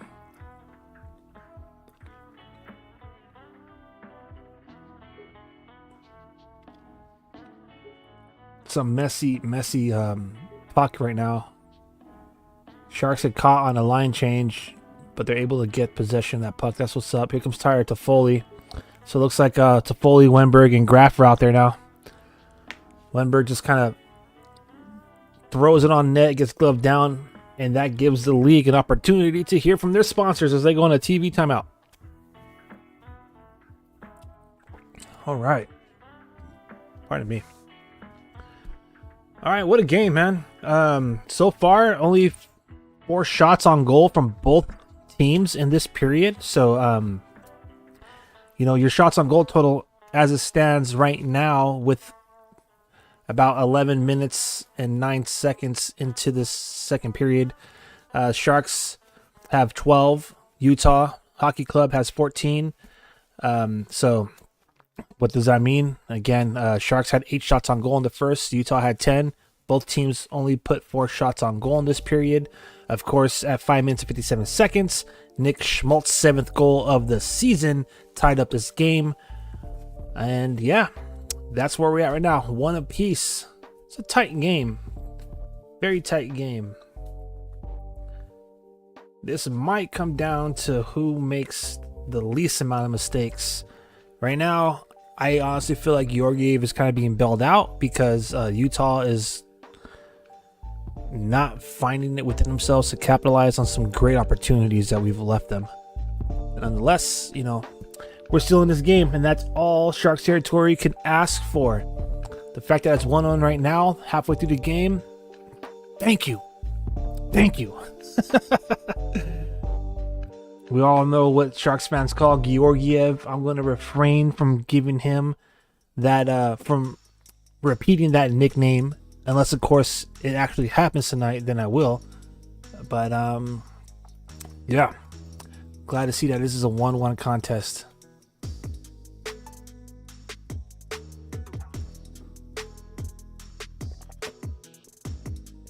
Happy Friday to everybody out there, whether you're chiming in on TikTok, YouTube, X, or Twitch.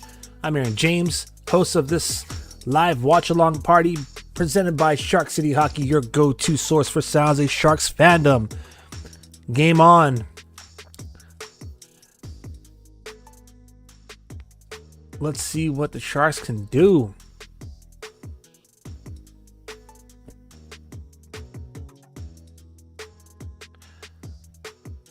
I am waiting to see if the San Jose Sharks' latest nemesis, Kevin Stenlund, tries anything on Macklin Celebrini. As we all know, here in Sharks territory, he was responsible for getting the stick in the skates that sent Macklin Celebrini to the boards and injured his lower body. Kind of kept him out for the start of the season, and then of course on the 14th of December, the second game against this squad. Obviously, the Sharks won that first game, the first game of the season in Utah, 5-4. But that second game that went down in San Jose, Stenlund put Celebrini into the boards. Very dirty play. So, would love to see at some point in this game the Sharks kind of give him a receipt. Give him a receipt for what he's done. The number we're looking for, fam, is number 82 of Utah. Not saying go out there and, I'm not saying target people. I'm just simply saying, it's the last game of the season. Let's give him something to remember us by. All right. Less than 7 minutes remaining in the second period.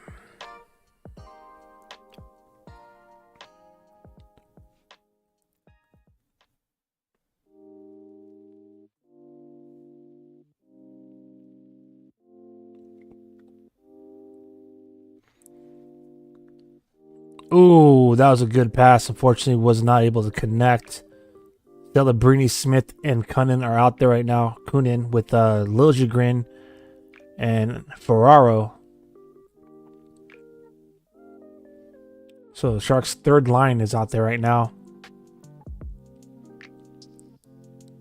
Oh, what a clear by Utah. They win the race to the puck to get the icing waved off. And now they set up pressure in the Sharks zone. There's number 82. Right there next to Celebrini, man. I'm telling you. Oh, there he is again. Would love to see Celebrini drop the gloves against him. Anyways, here we go. We're approaching 5 minutes remaining here in the second frame. Thank you to everybody joining me tonight. This Friday night, San Jose Sharks trying to get their third victory in 4 games.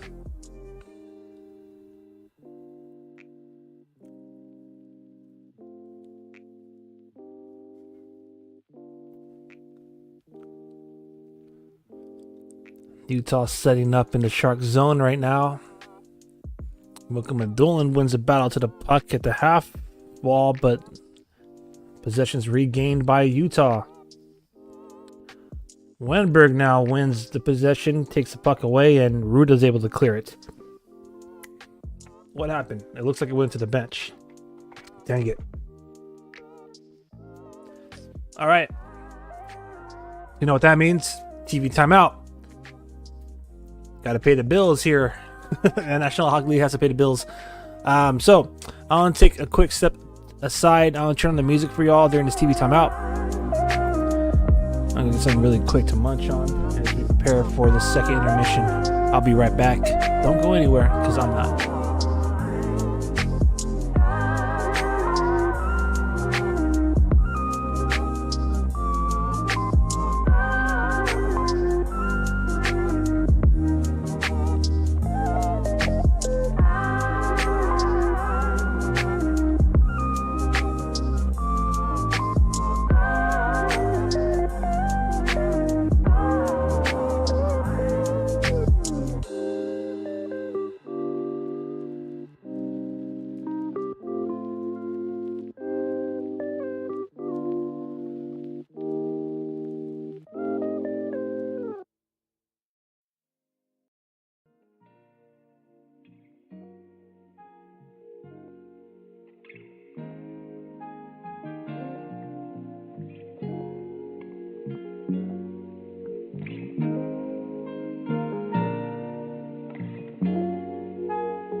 Shout out to the lady with the Trader Joe's and came through with some pretzel thins. Yeah. Or pretzel slims, my bad, but these are good. All right. My bad, fam. Had to get a little bit of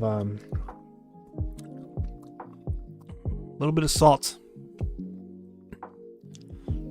All this chopping it up during the live watch along party kind of makes the mouth dry a little bit, you know what I'm saying? All right.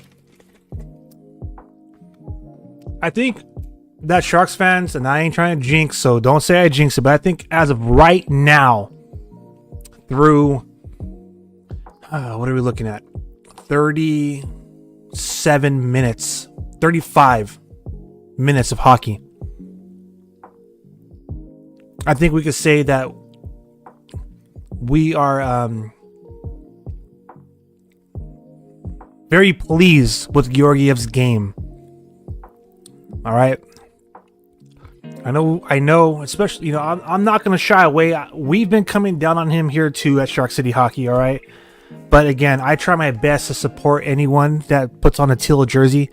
And, you know, I'm a firm believer, all right? So just like I say, it ain't over till it's over. I'm a firm believer that every opportunity, so I'll say this like at work, for example.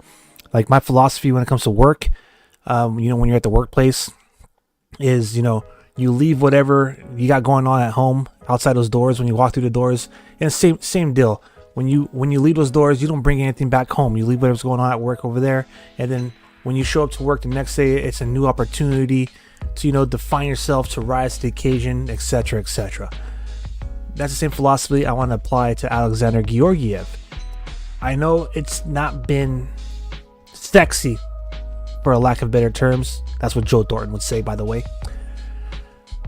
But nonetheless, you know, I am still going to be, I will be, how do I say this? I'll still be open to supporting Alexander Georgiev when he gets the nod in net. And, you know, I'll still afford him the opportunity to rise to the occasion, you know, and redefine himself in any given game. So, you know, there's a lot of noise surrounding him. And as a fan, I will own up to the noise that I contributed as well.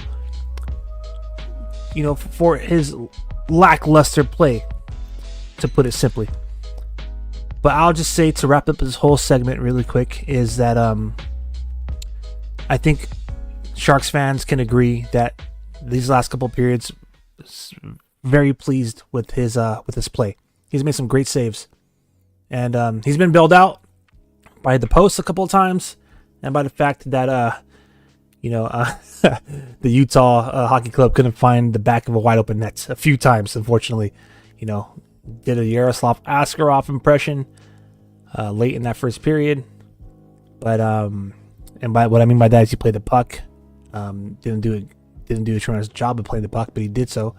So long story short is, you know, the fact that it's 1-1 as this period winds down, I am very pleased with Georgiev thus far. All right, still got 22 minutes and some change remaining in regulation.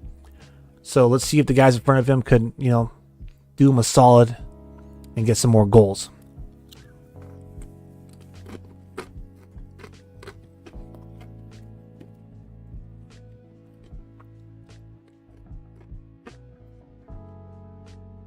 Let's see. As I mentioned earlier, the San Jose Barracuda are playing at Texas U. So I think what I'm going to do is I'm going to keep an eye on both games. And I'll update y'all while we do our live watch along party. Why not?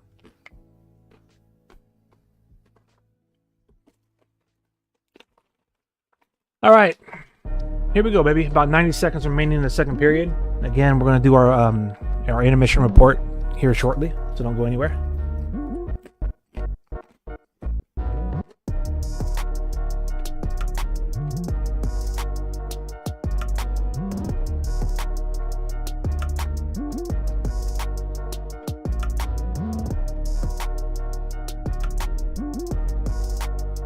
I imagine the puck is about to drop in San Jose. So let's get that going.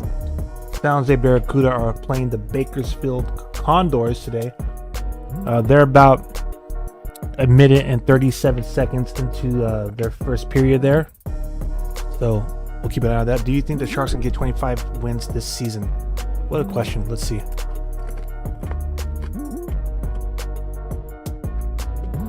Right now, the Sharks currently, let me look at my graphic here that I made earlier. Currently, the San Jose Sharks are 13 victories. So you're asking if I think they have it within themselves to get 12 more wins. Let's see, 12 more wins with over 30 games to play. I'm going to say yes. I'm going to say yes.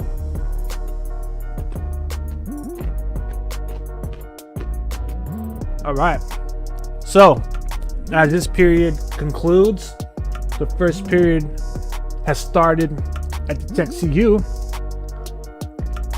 So, that's what's up this country night here in San Jose, California. The Tech CU Arena apparently has a sold out crowd. So, congratulations to the CUDA.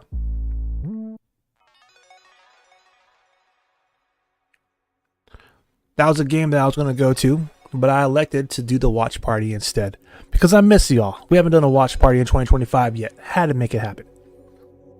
To be 100 with you,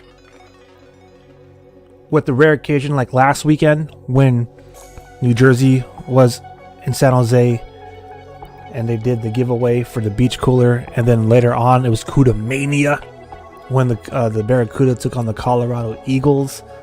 Unless it's something like that, more likely I'll lean toward the NHL squad and watch the Sharks if they're both playing at the same time. You know what I'm saying? But yeah, congrats to the CUDA having a sellout crowd. They're playing in their covert jerseys. That's their new dark alternate jersey. I love that jersey. I copped me one. I'm so happy I got that, by the way. Just like I'm happy I got the starter jacket because you can't find them anywhere anymore. Like, they sold out quick, baby. All right. Let's do this. So, after 2 periods, the San Jose Sharks and the Utah Hockey Club are tied up. We're going to do our second intermission now. So, let's pull up some stats.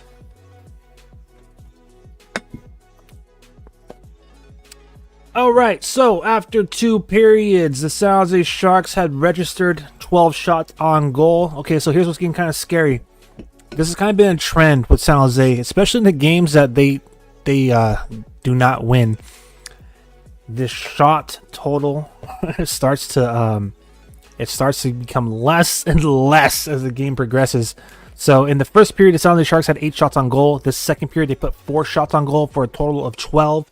Utah Hockey Club, they got 10 shots on goal in that first period. 6 more shots added on in the second frame to have 16 total shots on goal after 2 periods. Right now, we'll continue to watch to see if the face-off win percentage changes. It typically does. But as it stands right now in this current moment, the San Jose Sharks have a 54.1 face-off win percentage. Utah has 45.9. Both clubs had an opportunity on the power play.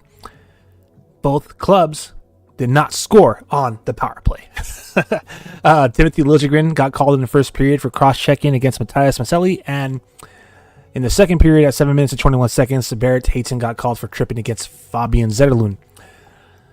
Hits, Utah, they're physical, man. They're dishing it out, and Sharks fans should know this, especially with what happened with Celebrini and the 2 times he played against the squad, preseason and regular season.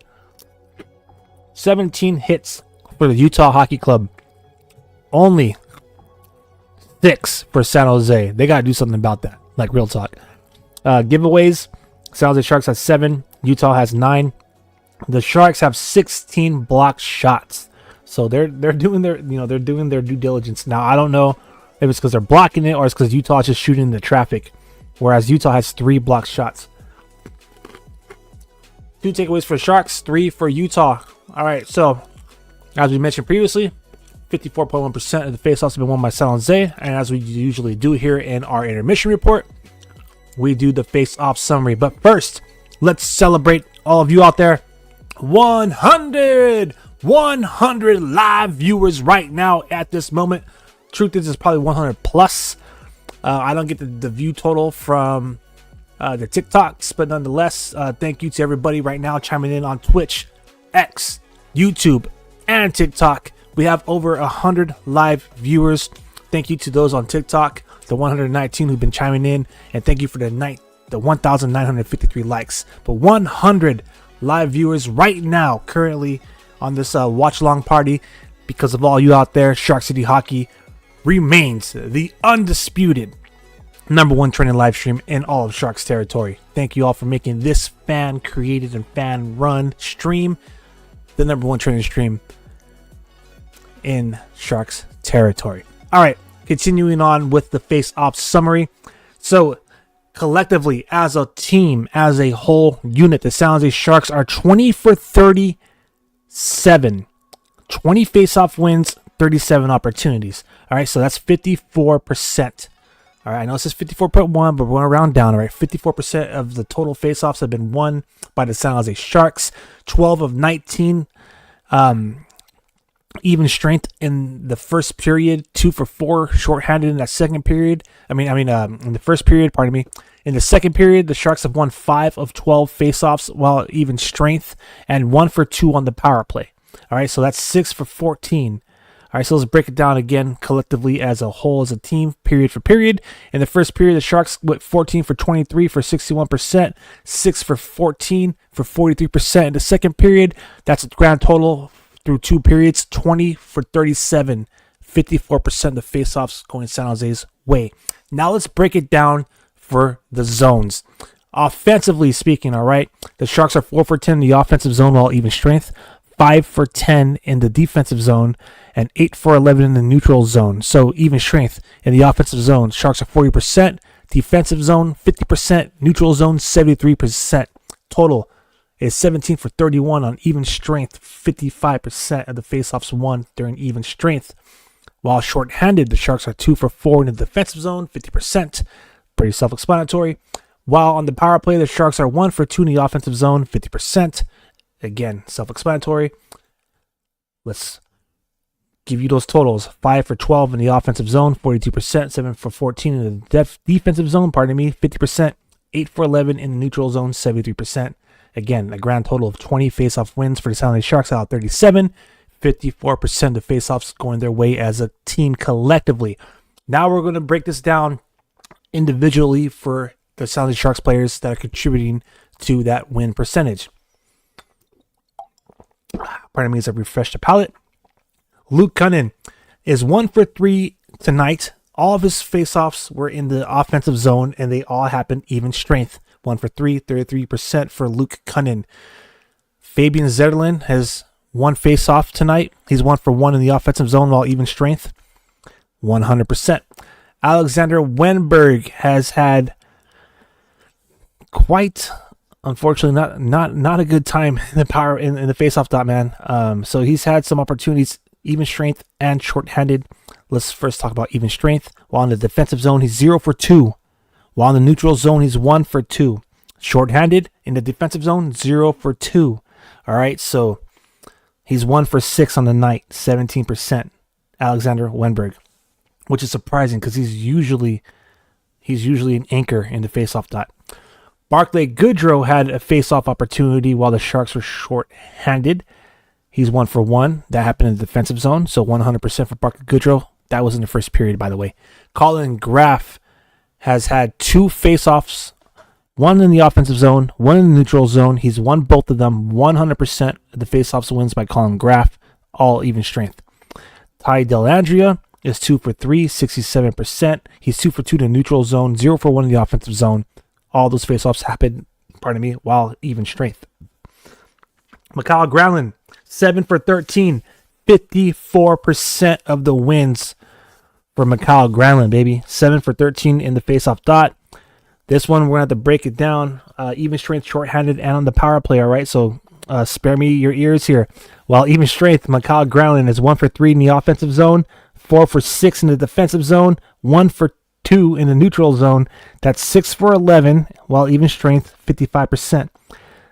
While short-handed, McCall Granlund has only had 1 face-off, so he's 100, 1 for 1 in the defensive zone while short-handed. And while on the power play, the opposite of that, 1 face-off in the offensive zone, 0 for 1, 0%. So the grand total for McCall Granlund is 7 to 13, 54% of the face-off wins by McCall Granlund. Macklin Celebrini, 57%. He's won 4 out of 7 face-offs tonight, 0 for 1 in the offensive zone, 1 for 2 in the defensive zone, 3 for 4 in the neutral zone, all while even strength, 4 for 7 for Macklin Celebrini. 57% of his faceoffs have been won by the number 1 overall draft pick from 2024.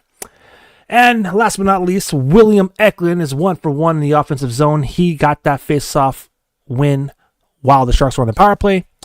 And he's 100% on the evening. And that right there is your face-off summary through 2 periods. San Jose Sharks have won 54% of the draws. I believe at the end of the second period, they had 60%. So it's nice to see them still dominate in the face-off dot. All right. So we actually got a change on the shots on goal while we're doing our intermission. So let's go into that really quick. The Sharks are only getting credited for 3 shots on goal now in that second period. So they now have a total of 11 shots on goal, according to NHL.com. And Utah has 6 still, so they have 16.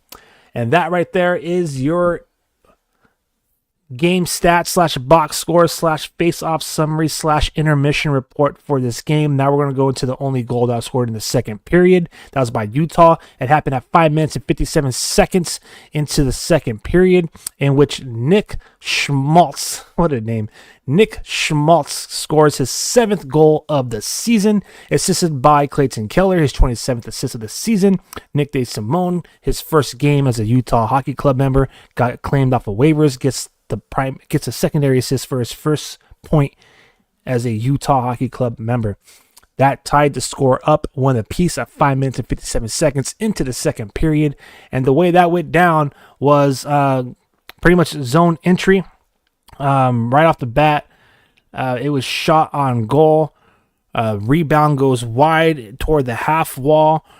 And, Utah, essentially, they just cycle the puck. They pick it up from that half wall. They cycle it and turn it all the way. They take it from one face-off circle by the half wall, which would be the right side of Alexander Georgiev, and they cycle it back kind of toward the blue line, like about 35 feet away from the net. They cycle it through the slot. They take it up to, again, the opposite face-off dot. And at 29 feet away, Nick Schmaltz snap shots it home to make it 1-1. And that right there is your intermission report. All right. Yeah, baby. We deserve some music after that. Let's listen to some music. All right, let's go. I'm going to turn up some music here. We're going to quickly peek here at your scores around the league. So 5 games in total being played tonight.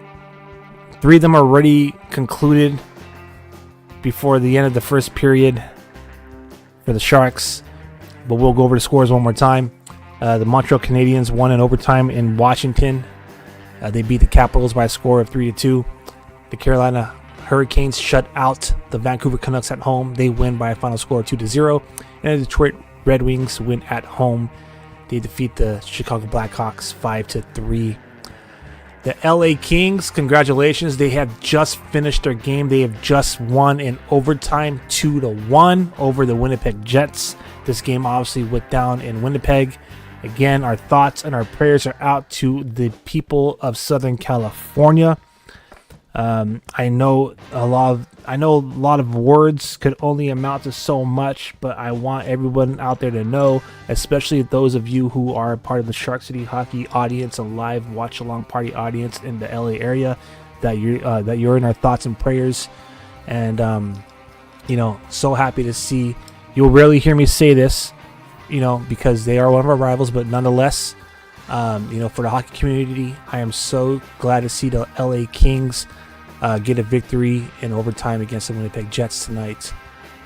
Bring some positivity to the city, which is just going through an unfortunate wildfire disaster going on right now. So thoughts and prayers out to the SoCal community. And the Sharks right now, they are tied up with the Utah Hockey Club, 1 apiece after 2 periods. All right, so Sharks got the final game of the evening in the league. Again, only 5 games tonight on this Friday night here. I'm Aaron James. I want to turn up the music some more, and we're all just going to kick it for the next couple of minutes here as we wait for the puck to be dropped in the third period. So chill, ask some questions, chat amongst yourselves, go get some snacks, go take a restroom break, whatever you got to do, but be ready because the Sharks are about to conclude the season series against the Utah Hockey Club in just a few minutes here.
Big shout out to everybody on YouTube. Thank you for the subscribing there.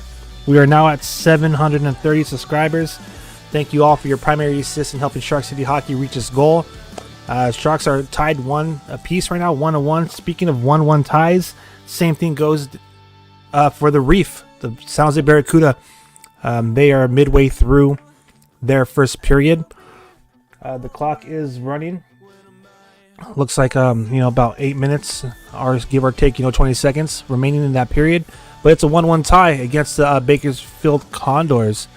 So right now, Tristan Robbins. So first and foremost, the Bakersfield Condors scored 30 seconds into that game. Phil Kep got his 5th goal of the year for the Bakersfield Condors, assisted by Ronnie Attard and Matthew Savoy. They scored just less than a minute in, so they kind of did the opposite of what the Sharks did, right? But San Jose Barracuda answered back. 3 minutes and 25 seconds to the game. Tristan Robbins gets his 5th goal of the year, assisted by Justin Bailey, his 5th assist of the season, and Andrew Pochulowski, his 21st assist of the year. So right now, San Jose Barracuda are in a 1-1 tie against the visiting Bakersfield Condors. All right, so what's good, brother? We got someone saying what's good. What's up? Welcome to the party, man. Happy Friday, TGIF. Been an impressive, to say rather shocking to say. It's been an impressive outing by the Sharks netminder Alexander Georgiev. He's made 15 saves on 16 shots. So after 40 minutes, .938 save percentage. I hope that it remains just 1 goal against. Our netminder could really use it. But yeah, there's 2 games going on right now. Two games going on around the league. Or not around the league. In San Jose. Country Night at the Reef. Barracuda are in a 1-1 tie against the visiting Bakersfield Condors in the first period, where the San Jose Sharks are entering the third period on the road in Utah with the 1-1 tie against the Hockey Club. We're about to have game on right now. Let me know who you got, SJ or Utah. So said who makes the game-winning goal tonight. I think it's Foley or Smith. I'm going to say it's Granlund. I'm going to go with the Lund line tonight. They've been very productive.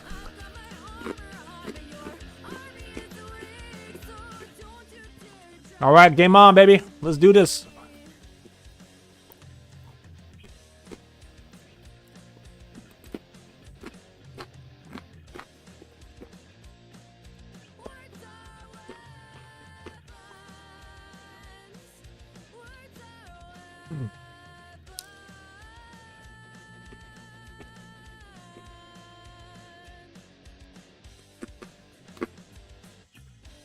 Here's that Granlund line. Trying to set up. They got the puck deep. Oh, block shot. Gives Utah a prime opportunity to break into the Sharks zone.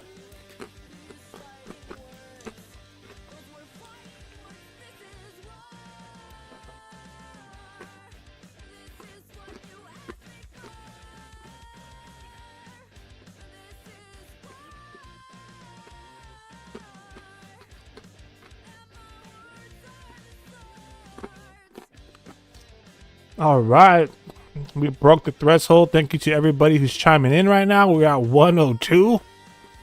And then some, because we have people chiming in on TikTok as well.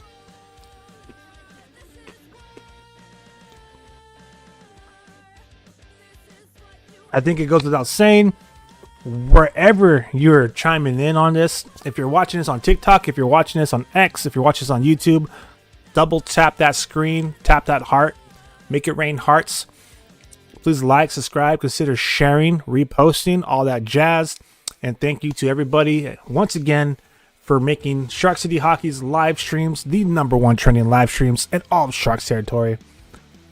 We're just a couple of fans from San Jose, California, who love our hockey teams that wear teal and love getting together with y'all to cheer on and celebrate and sometimes chirp. That's on the Sharks organization. All right, let's go, baby. Second line is out there right now. Winberg, Toffoli, and Colin Graff. There might be a change up to that because Clem Constant got hurt. He did not return to the game. So Clem Constant, of course, is on the fourth line. So I want to see. Oh, Celebrini overskated a puck that was by a wide open net.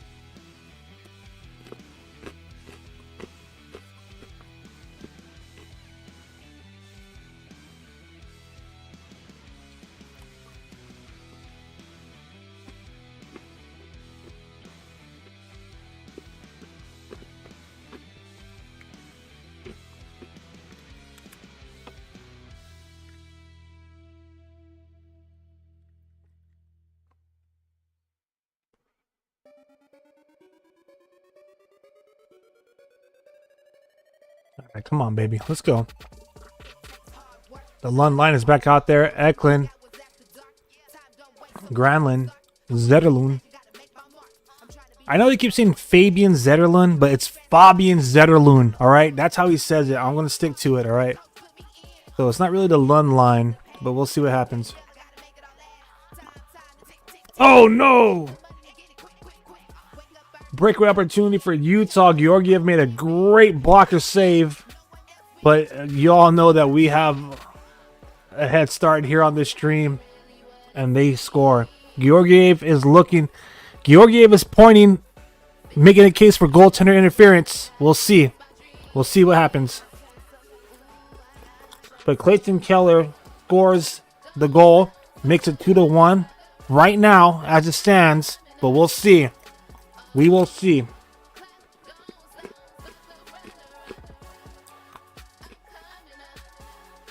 Let's see. It looks like Schmaltz interfered with Georgiev. Georgiev immediately was pointing at him. Let's see. All right. They're going to review it. I guarantee you that's not going to count, but I've seen stranger things, man. I've seen stranger things. Let's see what happens.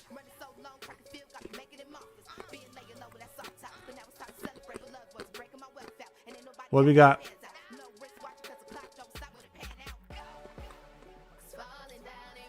The Sharks got to challenge it or what?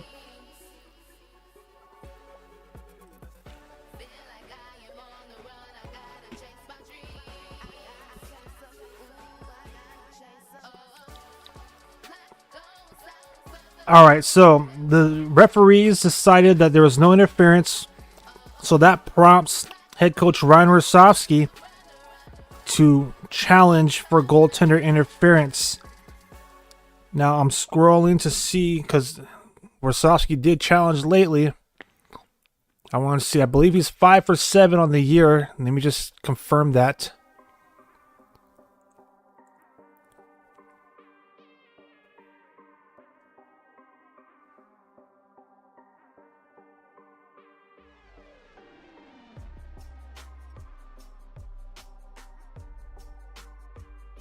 Still trying to confirm that. Let me see.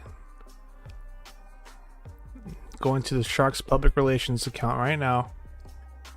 I'm hearing some cheering in Utah, so the Utah home fans, the home base thinks that it's a clean goal. Let's see.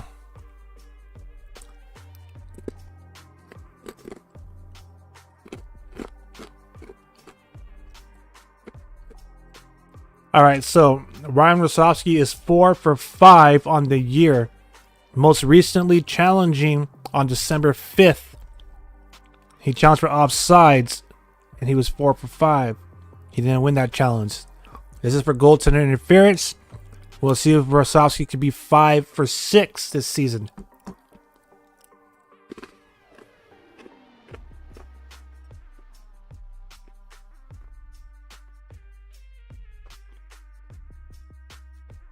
Here we go. Here's the call. Yeah, baby! No goal! No goal, baby! Yeah! Yeah, baby. No goal, Sharks fans. No goal. Yeah. Yeah, baby.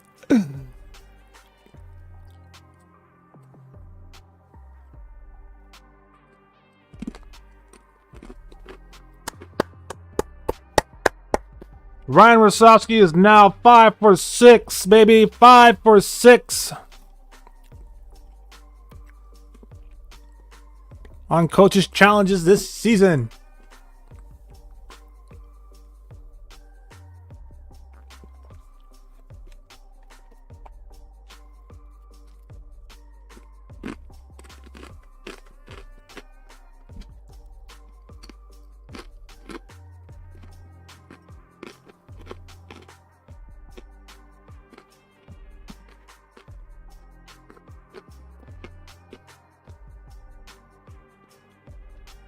Pardon me.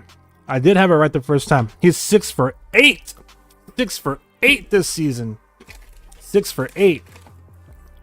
So I think I said 5 for 7 to begin it. Then I looked back in the stats and I seen 4 for 5. But I had it right the first time. 5 for 7 for now. So now he's 6 for 8. I stand corrected. Pardon me.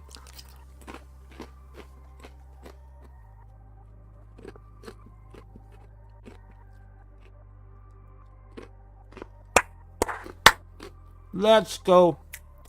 Oh, speaking of which, that's what I want to talk about. Sharks fans out there, especially those who go to the games. Let's talk about chants. So this whole season, there's two things I want to address really quick. All right. Two things I'm just going to comment on or leave it open for discussion. But the third thing I want, it's like kind of like a little bit more discussion. I won't spend too much time here as the whistle's blown. We'll salvage and play. So, two chants that I know Sharks fans are kind of on the fence about. The first one is like, "Hey, whatever team, you suck!" before the intermission. I understand there's a tradition behind it, so you let me know how you feel about that. Second thing is the hit somebody, anybody. Again, I understand there's some kind of tradition behind that, but y'all let me know how you feel. Personally, all I'm trying to get at is whether you want to keep it, whether you like it, whether you don't, whatever, adopt it. I feel like we desperately need new chants at the tank. So, on that note, really quick here, as the Sharks have some offensive pressure. All right. On that note, I'm not going to make any suggestions to what the chants should be. I kind of tried at the beginning of the season, but, I'll have some more to suggest. Not during this show, but there's just one question I want to ask for debate. It's the "Let's Go Sharks" chant. To me, it just falls so flat. Let's go Sharks. Let's go Sharks. Pardon me if I'm saying it in such a fashion and manner, but that's how it sounds collectively. Kind of flat. However, I was at the game. I think, what was it? Was it against... I think it was against Tampa Bay, to be honest with you. It was against Tampa Bay.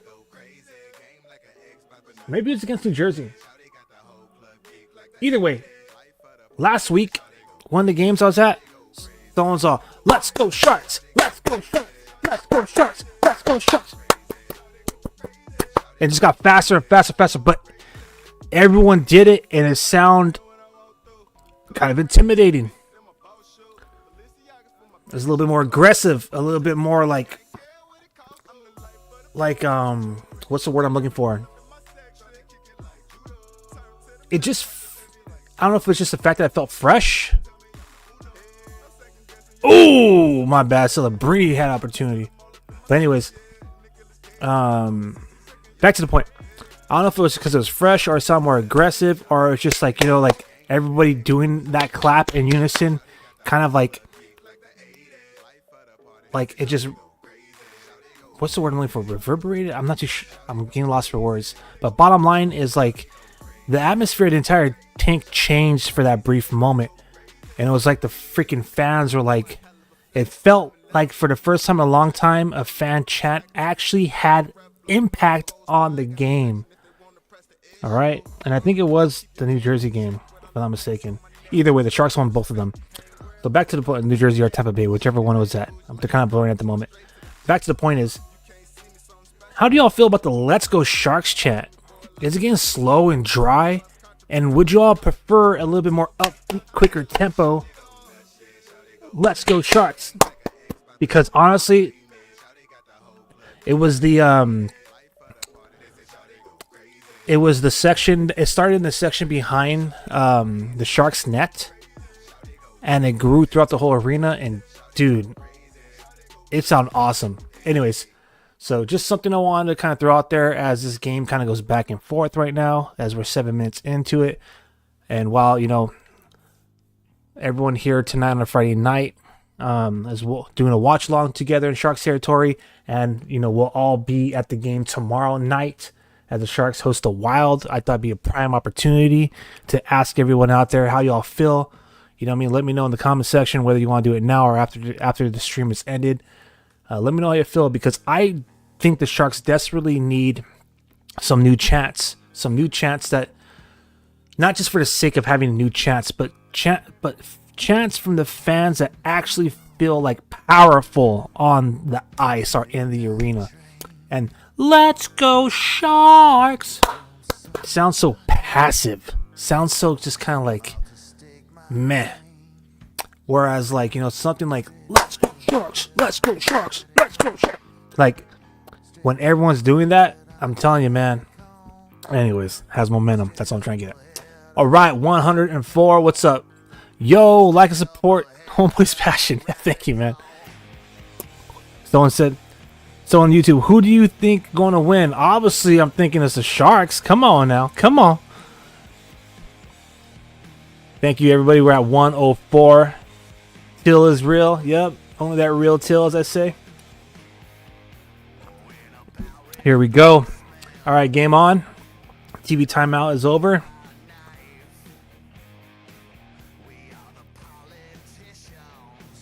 Yeah, of course. Sharks! I had some suggestions at the beginning of the season. They didn't really... The fan base didn't agree with it, and I get it. Because my suggestions was during the national anthem, and I'll just repeat it for the sake of this stream.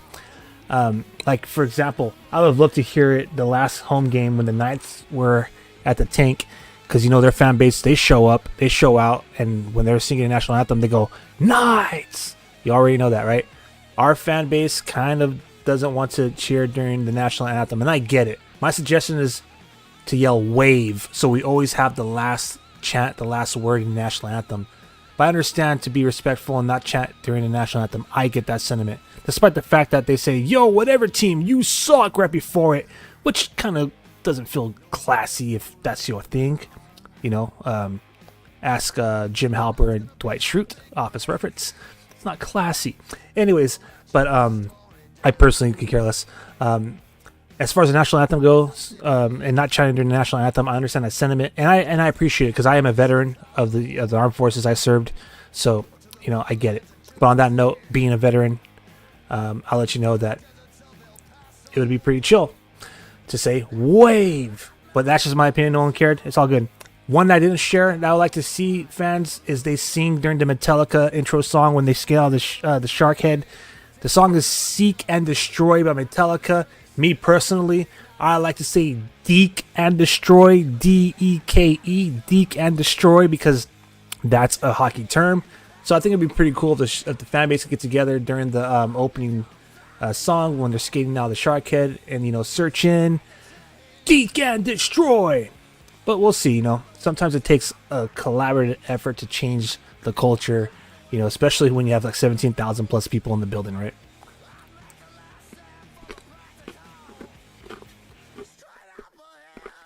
Yeah, true. Dallas does chant stars. What really got me going wasn't the Knights or the stars part. It was Seattle, dude. So they have it twice. So they say, oh, say, can you? Then they say, see, you know, Seattle. And then they say, you know, when they're talking later on in the anthem, they say red glare because, you know, the Kraken has the red glare as part of their logo. So I was like, man, that would be kind of dope to see if we could somehow incorporate it.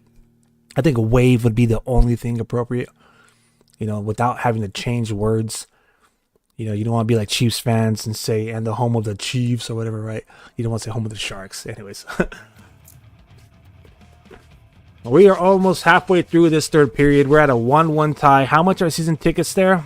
They're a grip. They're a grip, man. I was looking into it. That's why I go with the breakaway pass, brother. The breakaway pass could be anywhere between $89 to about $110, pretty much depending on how much games you get or how many months. Prime example. Beginning of the season, I got all of the preseason and all of October for $89.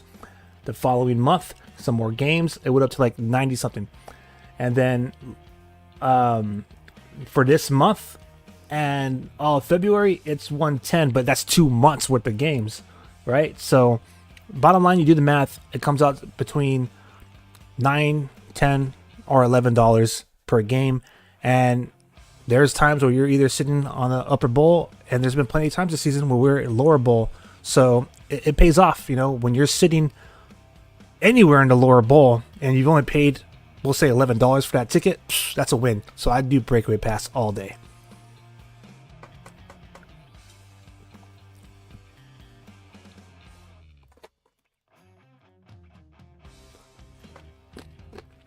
Here come the Sharks.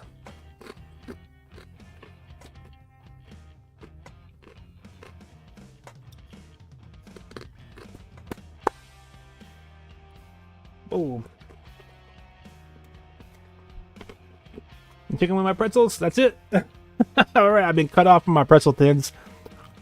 107 live viewers at the moment. Welcome to everybody if you're chiming in. This is Shark City Hockey's live watch-along party with real-time reaction to the action. I am your host, Aaron James, creative at Shark City Hockey, your go-to source for San Jose Sharks fandom, where we cover legends and legacies in the Bay. Speaking of legacies, right now, after one period, the San Jose Barracuda are tied 1-1 with the Bakersfield Condors. Bakersfield Condors. I feel like we've been playing these guys like so many times this like last couple of months. Let's see. 1, 2. Okay, only a couple of times, I guess. I feel like we've been seeing a lot, well, home games at least. But Bakersfield is in San Jose tonight at the Reef. It's country night. It's intermission. They're jamming the country right now as the CUDA have a 1-1 tie. Courtesy of Tristan Robbins' 5th of the year. Now over here in Salt Lake City, the team from Shark City is tied up 1 apiece. Thank goodness, because Ryan Rosowski successfully won his challenge. Now 6 for 8 on coaches' challenges this season. They won the goaltender interference challenge. So the goal that Clayton Keller thought he scored for Utah was taken away. And we still stand at 1 apiece. So far, only 1 shot on goal for the Sharks this period, 2 for Utah. So it's been kind of a 200-foot game, to say the least. You know, it's kind of just back and forth. You know, you had some glimpse of offense from both teams, and with the exception of that goal that was called off, you know, it's been a tightly contested game here. So halfway through this third period, again, this is the final game of the season series. It's tied 1 apiece. Both games resulted in a one goal differential. So back on October 28th, when the Sharks got their first victory of the season by lighting the lamp, what was it? Was it 4 unanswered goals? They scored, let's see, it was 4 unanswered goals, including the overtime game winner, and it went down in a matter of like 5 minutes. So Fabian Zetterlund scored at 15:28, Granlund scored at 15:53, Tyler Toffoli at 17:18, and then Alexander Wennberg at 1 minute and 26 seconds of overtime, right? So that was the Sharks' first win of the season, 5-4. The last time we played these guys was at the Shark Tank on December 14th, in which the Utah Hockey Club won 4-3. Right now we're in a 1-1 tie in Salt Lake City. So hopefully the Sharks will, you know, be the one to score that next goal and come away with the victory. Again, in the last 10 games, the Sharks have only won 2 games. Utah's only won 3. However, let's break it down on a shorter sample size. In the last 3 games, the Sharks have 2 victories against 2 very impressive teams, New Jersey and Tampa Bay, whereas the Utah Hockey Club has only had 1 victory in the last 3 games, including a 2-game losing skid. I'm chuckling right now because what a freaking hit, baby! That was a beautiful hit by it looked like, what was that, Zetterlund? Nice check, man. Love it.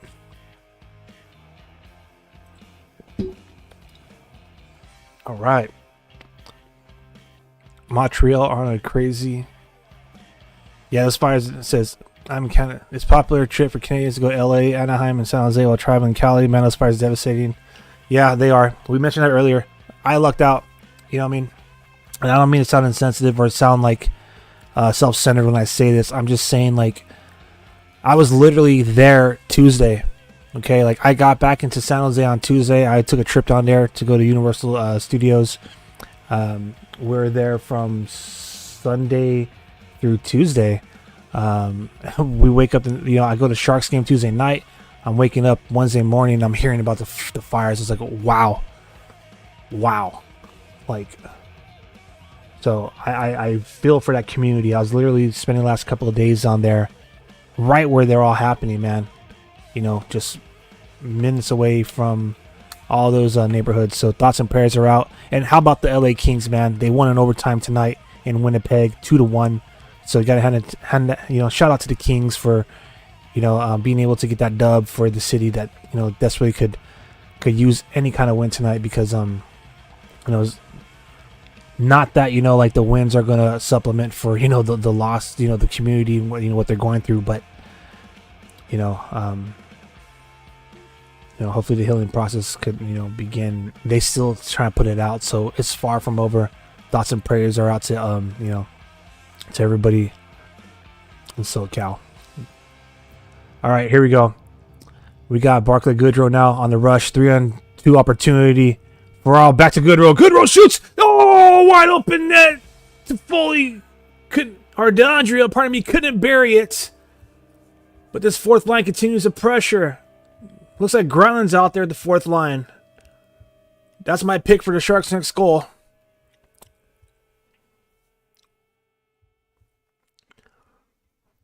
Man.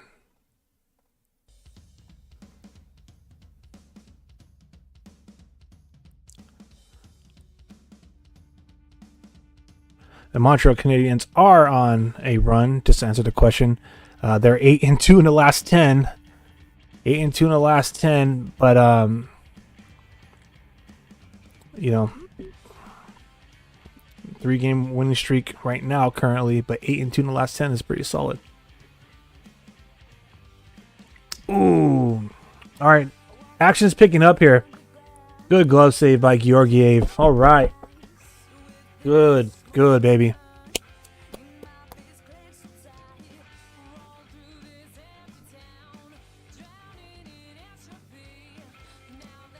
We're now at 109. 109 live viewers at this moment. Thank you all. Welcome to wherever you're joining. Thank you to the subscriber on YouTube. So now we are, again, inching closer and closer to our goal. 731. Thank you all for having a primary assist in our goal. Wallman is not in, as we have a question coming on through YouTube. Wallman is still out. We miss him desperately here, man. That guy generated so much offense for us. But he's still out.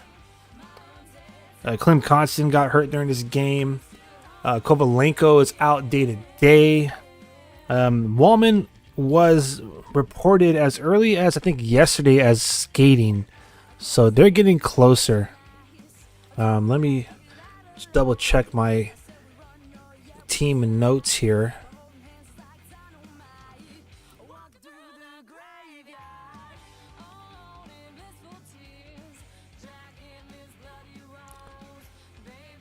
Let's see.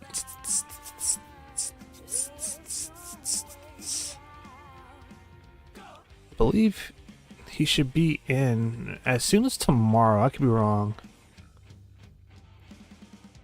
He was supposed to be an option for the past couple of games, but I know he's skating. Carl Grunstrom also is out. Sharks are obviously dealing with some injuries. Vanacek still week to week. So we'll have to see. Oh, really quick. Here comes Utah. All right, here comes the Sharks. Oh.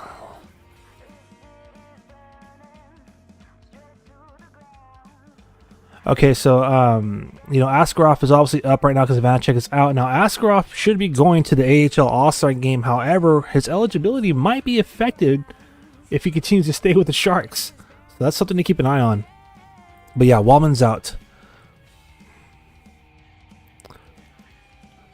Stone says Blackwood killing it for Abs. Must suck to see that. Oh man, the only thing that salvaged that Blackwood trade, with the exception of the second round pick, has been Kovalenko, who unfortunately is out, as I just mentioned earlier. But the fact that Yaroslav Askarov has been called up, you know what I'm saying? We get to see him play. Obviously, we would love to see Blackwood and Askarov, the 1-2 combo.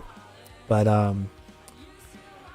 it doesn't suck per se to see him be successful with the Avs, because I think it was pretty obvious that, being contract year, he was on his way out. Despite, just like with Granlund, I want him to be a Shark, and Blackwood wanted to stay a Shark, just like Granlund. Okay, but Greer's gonna do what's best for business, like the Authority. If you watch WWE, the road to WrestleMania begins this month, fam. Or starting on February 1st of the Royal Rumble. Yeah, I like sports entertainment here. But back to the point. Doesn't suck to see him win with Avalanche, because it was obvious that he deserves to be the squad that's gonna show up in front of him. And I loved Blackwood from the first game he played, which coincidentally was against the Colorado Avalanche last season. When I watched him play and put up the 49 plus saves, I was like, damn. Like all that disrespect that was put on his name from the New Jersey fan base. So congrats to Blackwood, really. Glad to see him get his money back, getting over $5 million AAV, and he gets a chance to play for the Cup. So kind of bittersweet, of course, but it's pretty obvious with the acquisition of Yaroslav Askarov during the offseason that, the Sharks already have their netminder of the future, so can't be mad.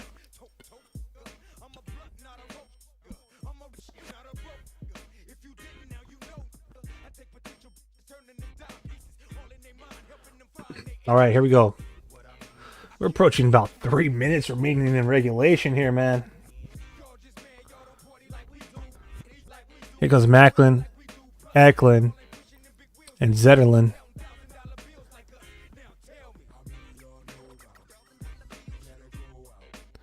Looks like Eklund took the place of Granlund on the first line, or maybe him and Granlund are doing like double duty. And because I seen Granlund on the fourth line as well, so of course Klim Kostin, as I mentioned earlier, did not return after that first intermission. Got hurt apparently in the first period, so.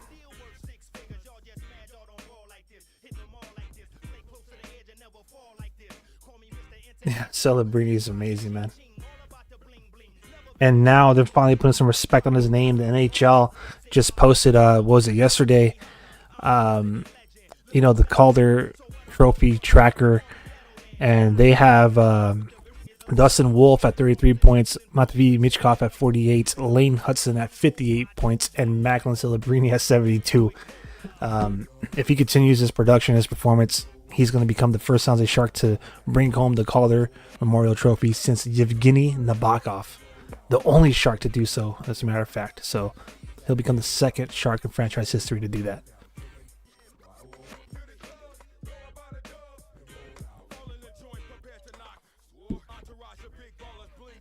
All right, less than 2 minutes remaining in regulation.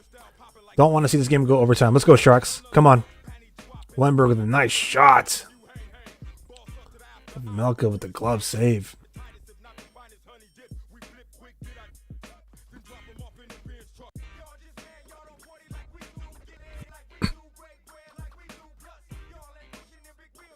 Sharks out shooting Utah this period. 6 shots on goal. Utah 3 in this period.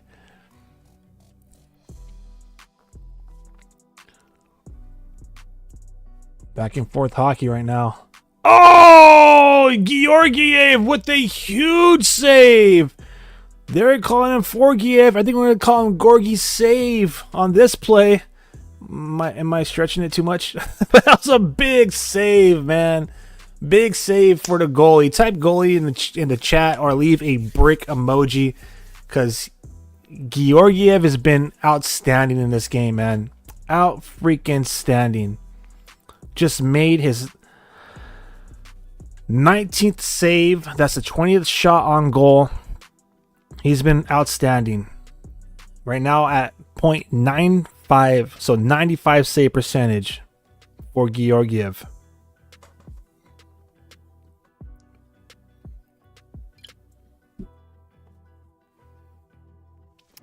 And as I praise the netminder, he gets scored on. Again, our live action tracker is about 20 seconds ahead of the broadcast that we're watching along together. But right off the freaking face-off, dude, the Utah Hockey Club bury it at 92 seconds remaining with effing 92 seconds, man. You're killing me. Killing me here, man. Damn. Barrett Hayton gets his 8th goal of the season to make it 2-1 Utah at 18 minutes and 28 seconds via a snapshot. Literally freaking snaps it home right at the bottom of the freaking the face-off circle, about what is that? 42 feet away from the net. It's now 2-1 Utah. That one was clean. Can't challenge that. That sucks. He's making up for his penalty that he committed earlier in the second period when he tripped up Fabian Zetterlund. But Barrett Hayton gets his 8th goal of the season at 18 minutes and 28 seconds. Georgiev heads to the freaking bench. 70 seconds for the Sharks. Try to tie this up, man. Let's go. Oh, that should be a penalty. We're going to get a high sticking penalty against Utah, without a doubt.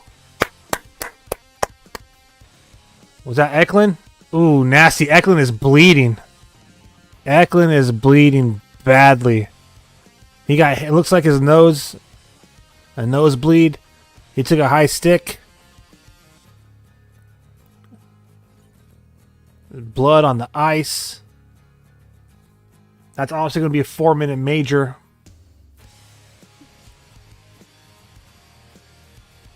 Kevin Stenlin, of course. The freaking Sharks freaking... Oh, this guy. Now he's targeting... First 71, now he's targeting 72.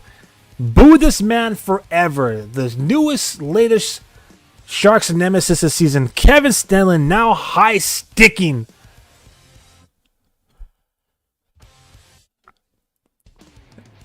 It should be 5. That's ridiculous high sticking by Kevin Stenlin.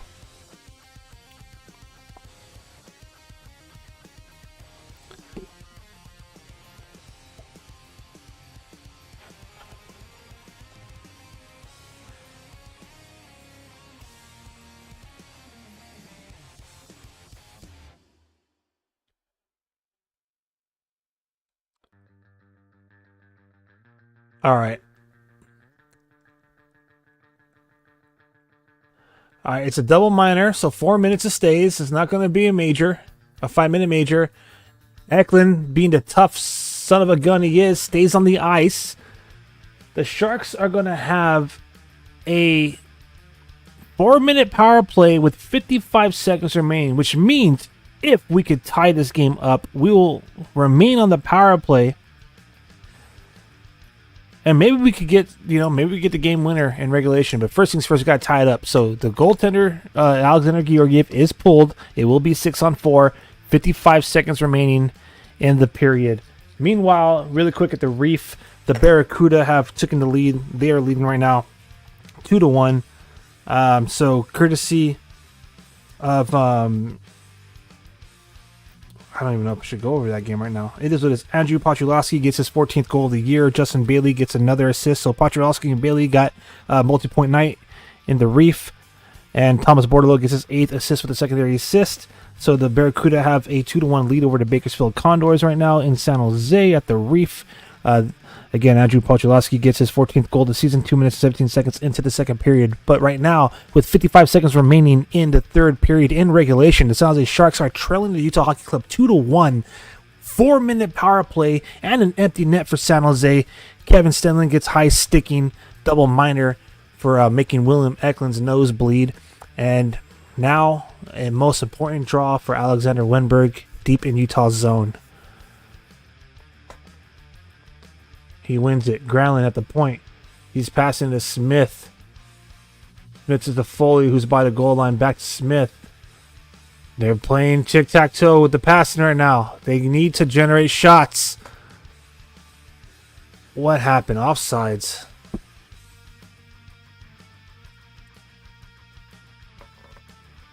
Will Smith, man. He kind of making the freaking decision, dude.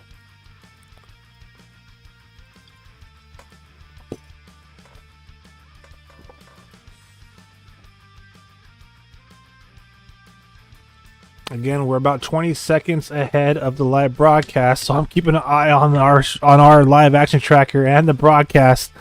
But based off what I'm seeing on the live action tracker, no spoilers, or unfortunate spoilers, but it looks like the San Jose Sharks are not going to tie this game up. We'll see. Great shot. Another great shot. That's it. That is it. That's the game. They clear it. That's the game. Damn. Well, that was tough. That was a tough loss right there, man. Barrett Hayton gets his 8th goal of the season at 18 minutes and 26 seconds, or 28 seconds of the third period. And that right there is going to be your game-winning goal. And that's going to be all she wrote. here for Friday Night Hockey for the San Jose Sharks. Obviously, Friday Night Hockey continues with the Barracuda, who have a 2-1 lead, as they are about 5 minutes into the second period. But boy, oh boy, that right there was tough. So I'm just updating my my stats here, fam. Pardon me.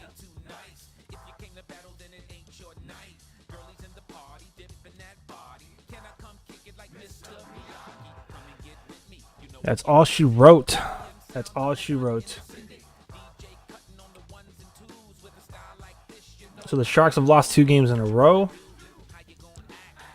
Utah will win the season series 2-1. And yeah, the Sharks will be right back at it tomorrow night at the Tank, as the Minnesota Wild will be in downtown San Jose. Of course, the best thing about that game is Yaroslav Askarov will get the start in net. Let's hope that Jake Wallman returns. And, there's a joke going around right now saying that we're not winning because Mark-Edward Vlasic isn't in the lineup, so we'll see, right? Maybe he'll be in the lineup and we'll get that dub again tomorrow. Oh, man. That's so unfortunate. It is what it is. What a game.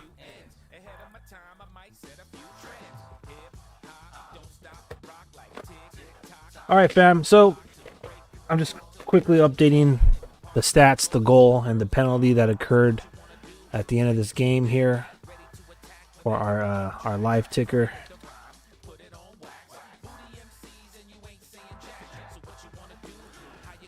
But yeah, that's it, man.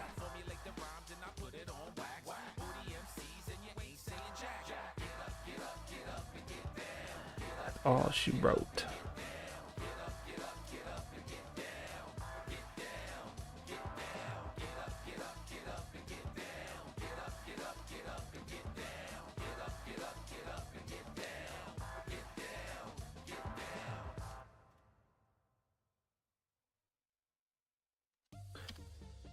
All right, that was a good game. It was entertaining to say the least. A lot of fans are saying that, the best thing about today is that you'll be able to, our best thing about this season is that, they'll lose, but at least you'll be entertained. Well, I guess that's the case here. It's unfortunate to see them lose in, in such a fashion. It's just been the trend lately, losing with just less than a minute. There's been so many trends with these L's, but, eventually things will get better. By the way, the Barracuda took a 2-goal lead because Andrew Pochulowski scored another goal. He scored a power play goal at 6 minutes and 9 seconds, so he has 2 goals in the night and an assist. Andrew Pochulowski gets his 15th of the year, so he's on the Hattie watch.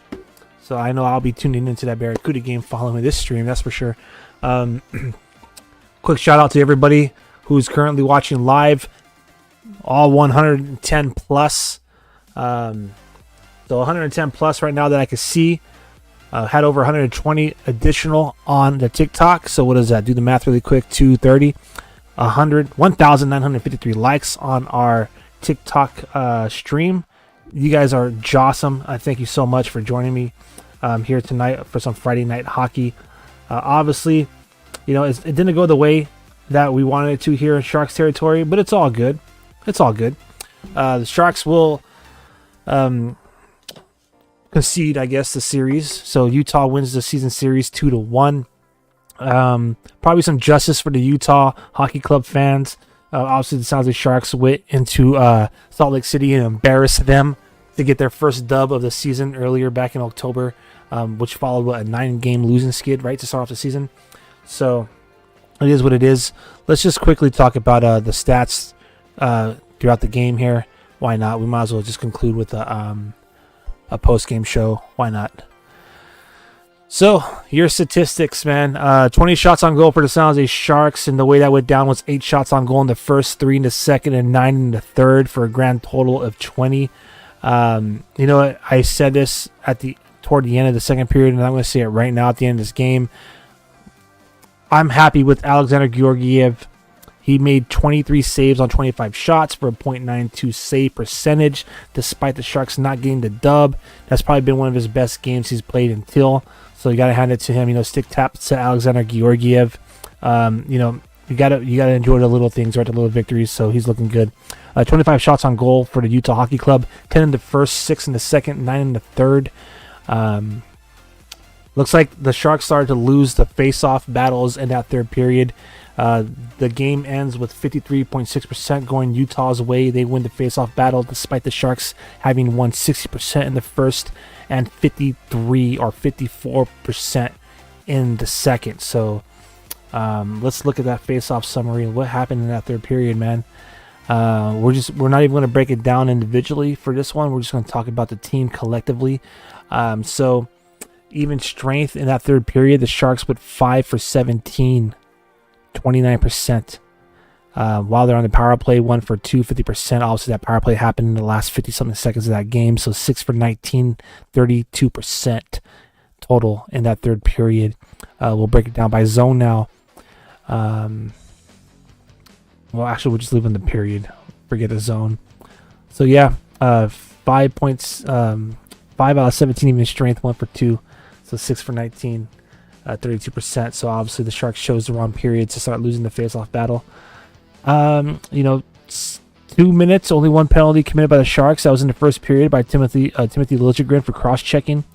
Barrett Hayton got called for tripping against Fabian Zetterlund. And then Kevin Stenlund got that high-sticking double minor for making William Eklund, bloody-nosed.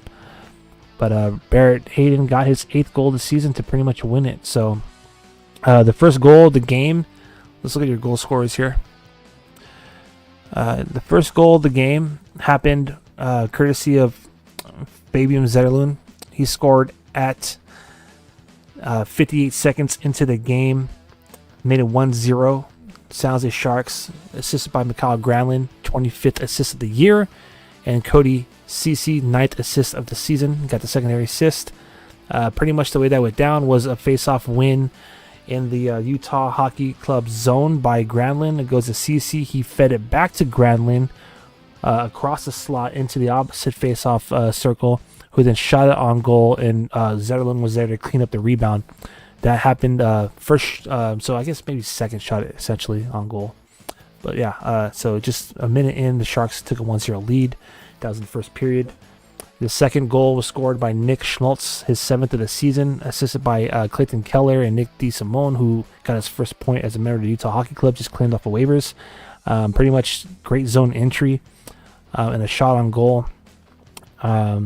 Nick Schmaltz essentially just carried the puck from, like around the world, as they say. He took it from the half wall up to almost the point, through the slot to the opposite face-off dot, and it's just snapped it home. Beat Alexander Georgiev cleanly to make it 1-1 Utah Hockey Club. Now in the third period, the Utah Hockey Club did score a goal. Clayton Keller scored a goal, but that was challenged for goaltender interference, and it was successfully won by head coach Ryan Rosofsky, who got his 6th coach's challenge out of 8 this season in favor, or he won his 6th coach's challenge out of 8. So that made it, that made the game stay at 1 apiece. But of course, at 18 minutes and 28 seconds in that third period, Barrett Hayton gets his 8th of the year, makes it 2-1 Utah. And, it comes off of a face-off win from Utah. And, plainly put, the shot was on net and Barrett was there to clean up the rebound. So, Ruda was right next to him. Don't know why Ruda allowed Barrett Hayton. I'm not just trying to throw it on one person, but I don't know why, Hayton was allowed to just set up cap right there in the crease. But Ruda seems to be his assignment, and I may even be wrong. I think maybe potentially, Run and Ruda may have potentially interfered with Georgiev's vision there. May have potentially got in his may have unintentionally screened him, because it looks like it went through Ruda and Georgiev. I have to look at that one more time because it happened so late. But nonetheless, that's pretty much how it went down there in Salt Lake City. So final score: Utah Hockey Club 2, San Jose Sharks 1. The Utah Hockey Club, they now improve to let me look at my stats here. They now improve to 18, 16, and 7 on the season, while the San Jose Sharks go to 13, 25, and 6. I was asked earlier during this live stream if I believe the San Jose Sharks will get 25 victories this season. I stand by my prediction and my word, and I think yes, they will. But when games like this get away from you, it's kind of worrisome. So as far as the standings go, the San Jose Sharks remain in the bottom 3. Specifically right now, after 44 games played, the San Jose Sharks with 32 points in the standings are the 31st ranked team in the league. Chicago is the only one with 42 games, so they have 2 games on the Sharks. They have 30 points. So Chicago right now is the worst team in the league. San Jose Sharks is the second worst. So for those of you who are playing the tank game and they want to see the Sharks maintain a top 5 draft position, just a few games past the midway point through the season. For those of you who are on Team Tank, you're loving this. Obviously, for those of you who are kind of like myself that want to see the Sharks culture change here and start building upon dubs, a little frustrating to see these victories get away from us within the last 2 minutes of the game, but it is what it is. I won't go into, tanking and my theories and all that stuff in the stream because this is a live watch along and that could be a segment saved for a different show. So the fact remains is the Sharks lost and they had to shake it off and get ready for a Minnesota Wild team, which quite frankly, this is going to be a tough battle. Kind of glad that Yaroslav Askarov is going to be in net tomorrow night because the Minnesota Wild are the 4th best team in the league. 4th best. 26, 12, and 4.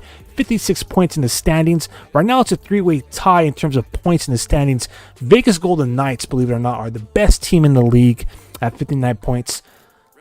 Washington Capitals, 59 points. Winnipeg Jets, 59 points. So it's a 3-way tie for number 1 in the league in terms of the points. But when you do the tiebreakers, the point percentage, 0.72%, 0.720 is Vegas Golden Knights, are the number 1 team in the league. And right behind them, 4th best team in the league is the Minnesota Wild. Why am I stressing the record with the Vegas Golden Knights and the Wild? Because the Sharks, with the exception of Utah, these last 5 games played by the end of this week would have been with some of the top teams in the league. All right, New Jersey ranked at 7th best, Tampa Bay 13th. So the fact that we got a victory over New Jersey, over Tampa, couldn't get it done against Vegas, barely fell against Utah. If we get that dub against Minnesota tomorrow night, I'll be a happy camper. All right, I'm Aaron James, creative of Shark City Hockey, your go-to source for San Jose Sharks fandom, where we cover legacies and legends in the 408. Thank you to the 110 plus San Jose Sharks / hockey fans from around the world for making this the number 1 trending live stream in all of Sharks territory. Another subscriber on YouTube, so thank you all out there. 732 subscribers on our YouTube channel. Obviously, we're aiming for 1K. We appreciate it. On that note, I want to say a quick shout out to everyone on X / Twitter. You guys have been amazing. We're almost at 2,100 followers, which from a couple weeks ago, we weren't even at 2,000. So the fact that we are making strides toward 2,100, thank you all. And quick shout out again to our Instagram following. All of you out there have been jawsome the past couple weeks as well. We just a couple weeks ago we were under 6,000. Now we have surpassed 6,200.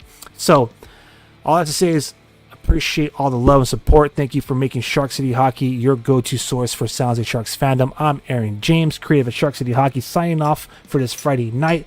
Obviously, tomorrow night we'll be at the tank to cheer on our guys, and hopefully, Yaroslav Askarov can help the Sharks get a dub against one of the best teams in the league, the Minnesota Wild. Our next watch-along party will be coming up sometime next week. Now, the Detroit Red Wings are playing Tuesday at 4 o'clock, so we will more than likely be getting together for that game, an early game here for us here in San Jose, California. So, be ready to show up and show out. for that live watch along party. They also play the Columbus Blue Jackets next Thursday. There's a chance that may not be able to get together for that game. We'll have to wait and see because it's another early start, 4 o'clock. And then Saturday, it's a 4:30 game against the New York Islanders. We might be able to do that live watch along party, to be real with you. The only one in this road trip that's about to come up, because the Sharks, they are on the road right now. They're going to come back home tomorrow night, but then they're going to go on a 5-game road trip. The only one of those games that we may not be able to get together for will be that Monday morning, that weird Monday morning game against the Boston Bruins. It's at 10 o'clock a.m. for us here in the West Coast, and that's probably because it's Martin Luther King Day, if I'm not mistaken. I gotta double check the calendar, so it's like a national holiday, but there's a chance that we may not be able to get together for that game just due to the nature of the schedule and the time. But long story short is, next week, plenty of opportunities for us to get together again and enjoy these live watch along parties. So thank you all for your love and support. You all have a great weekend. I'm signing off for the evening. And as usual, until next time, let's go Sharks. Happy Friday, everybody. See you in a couple of days.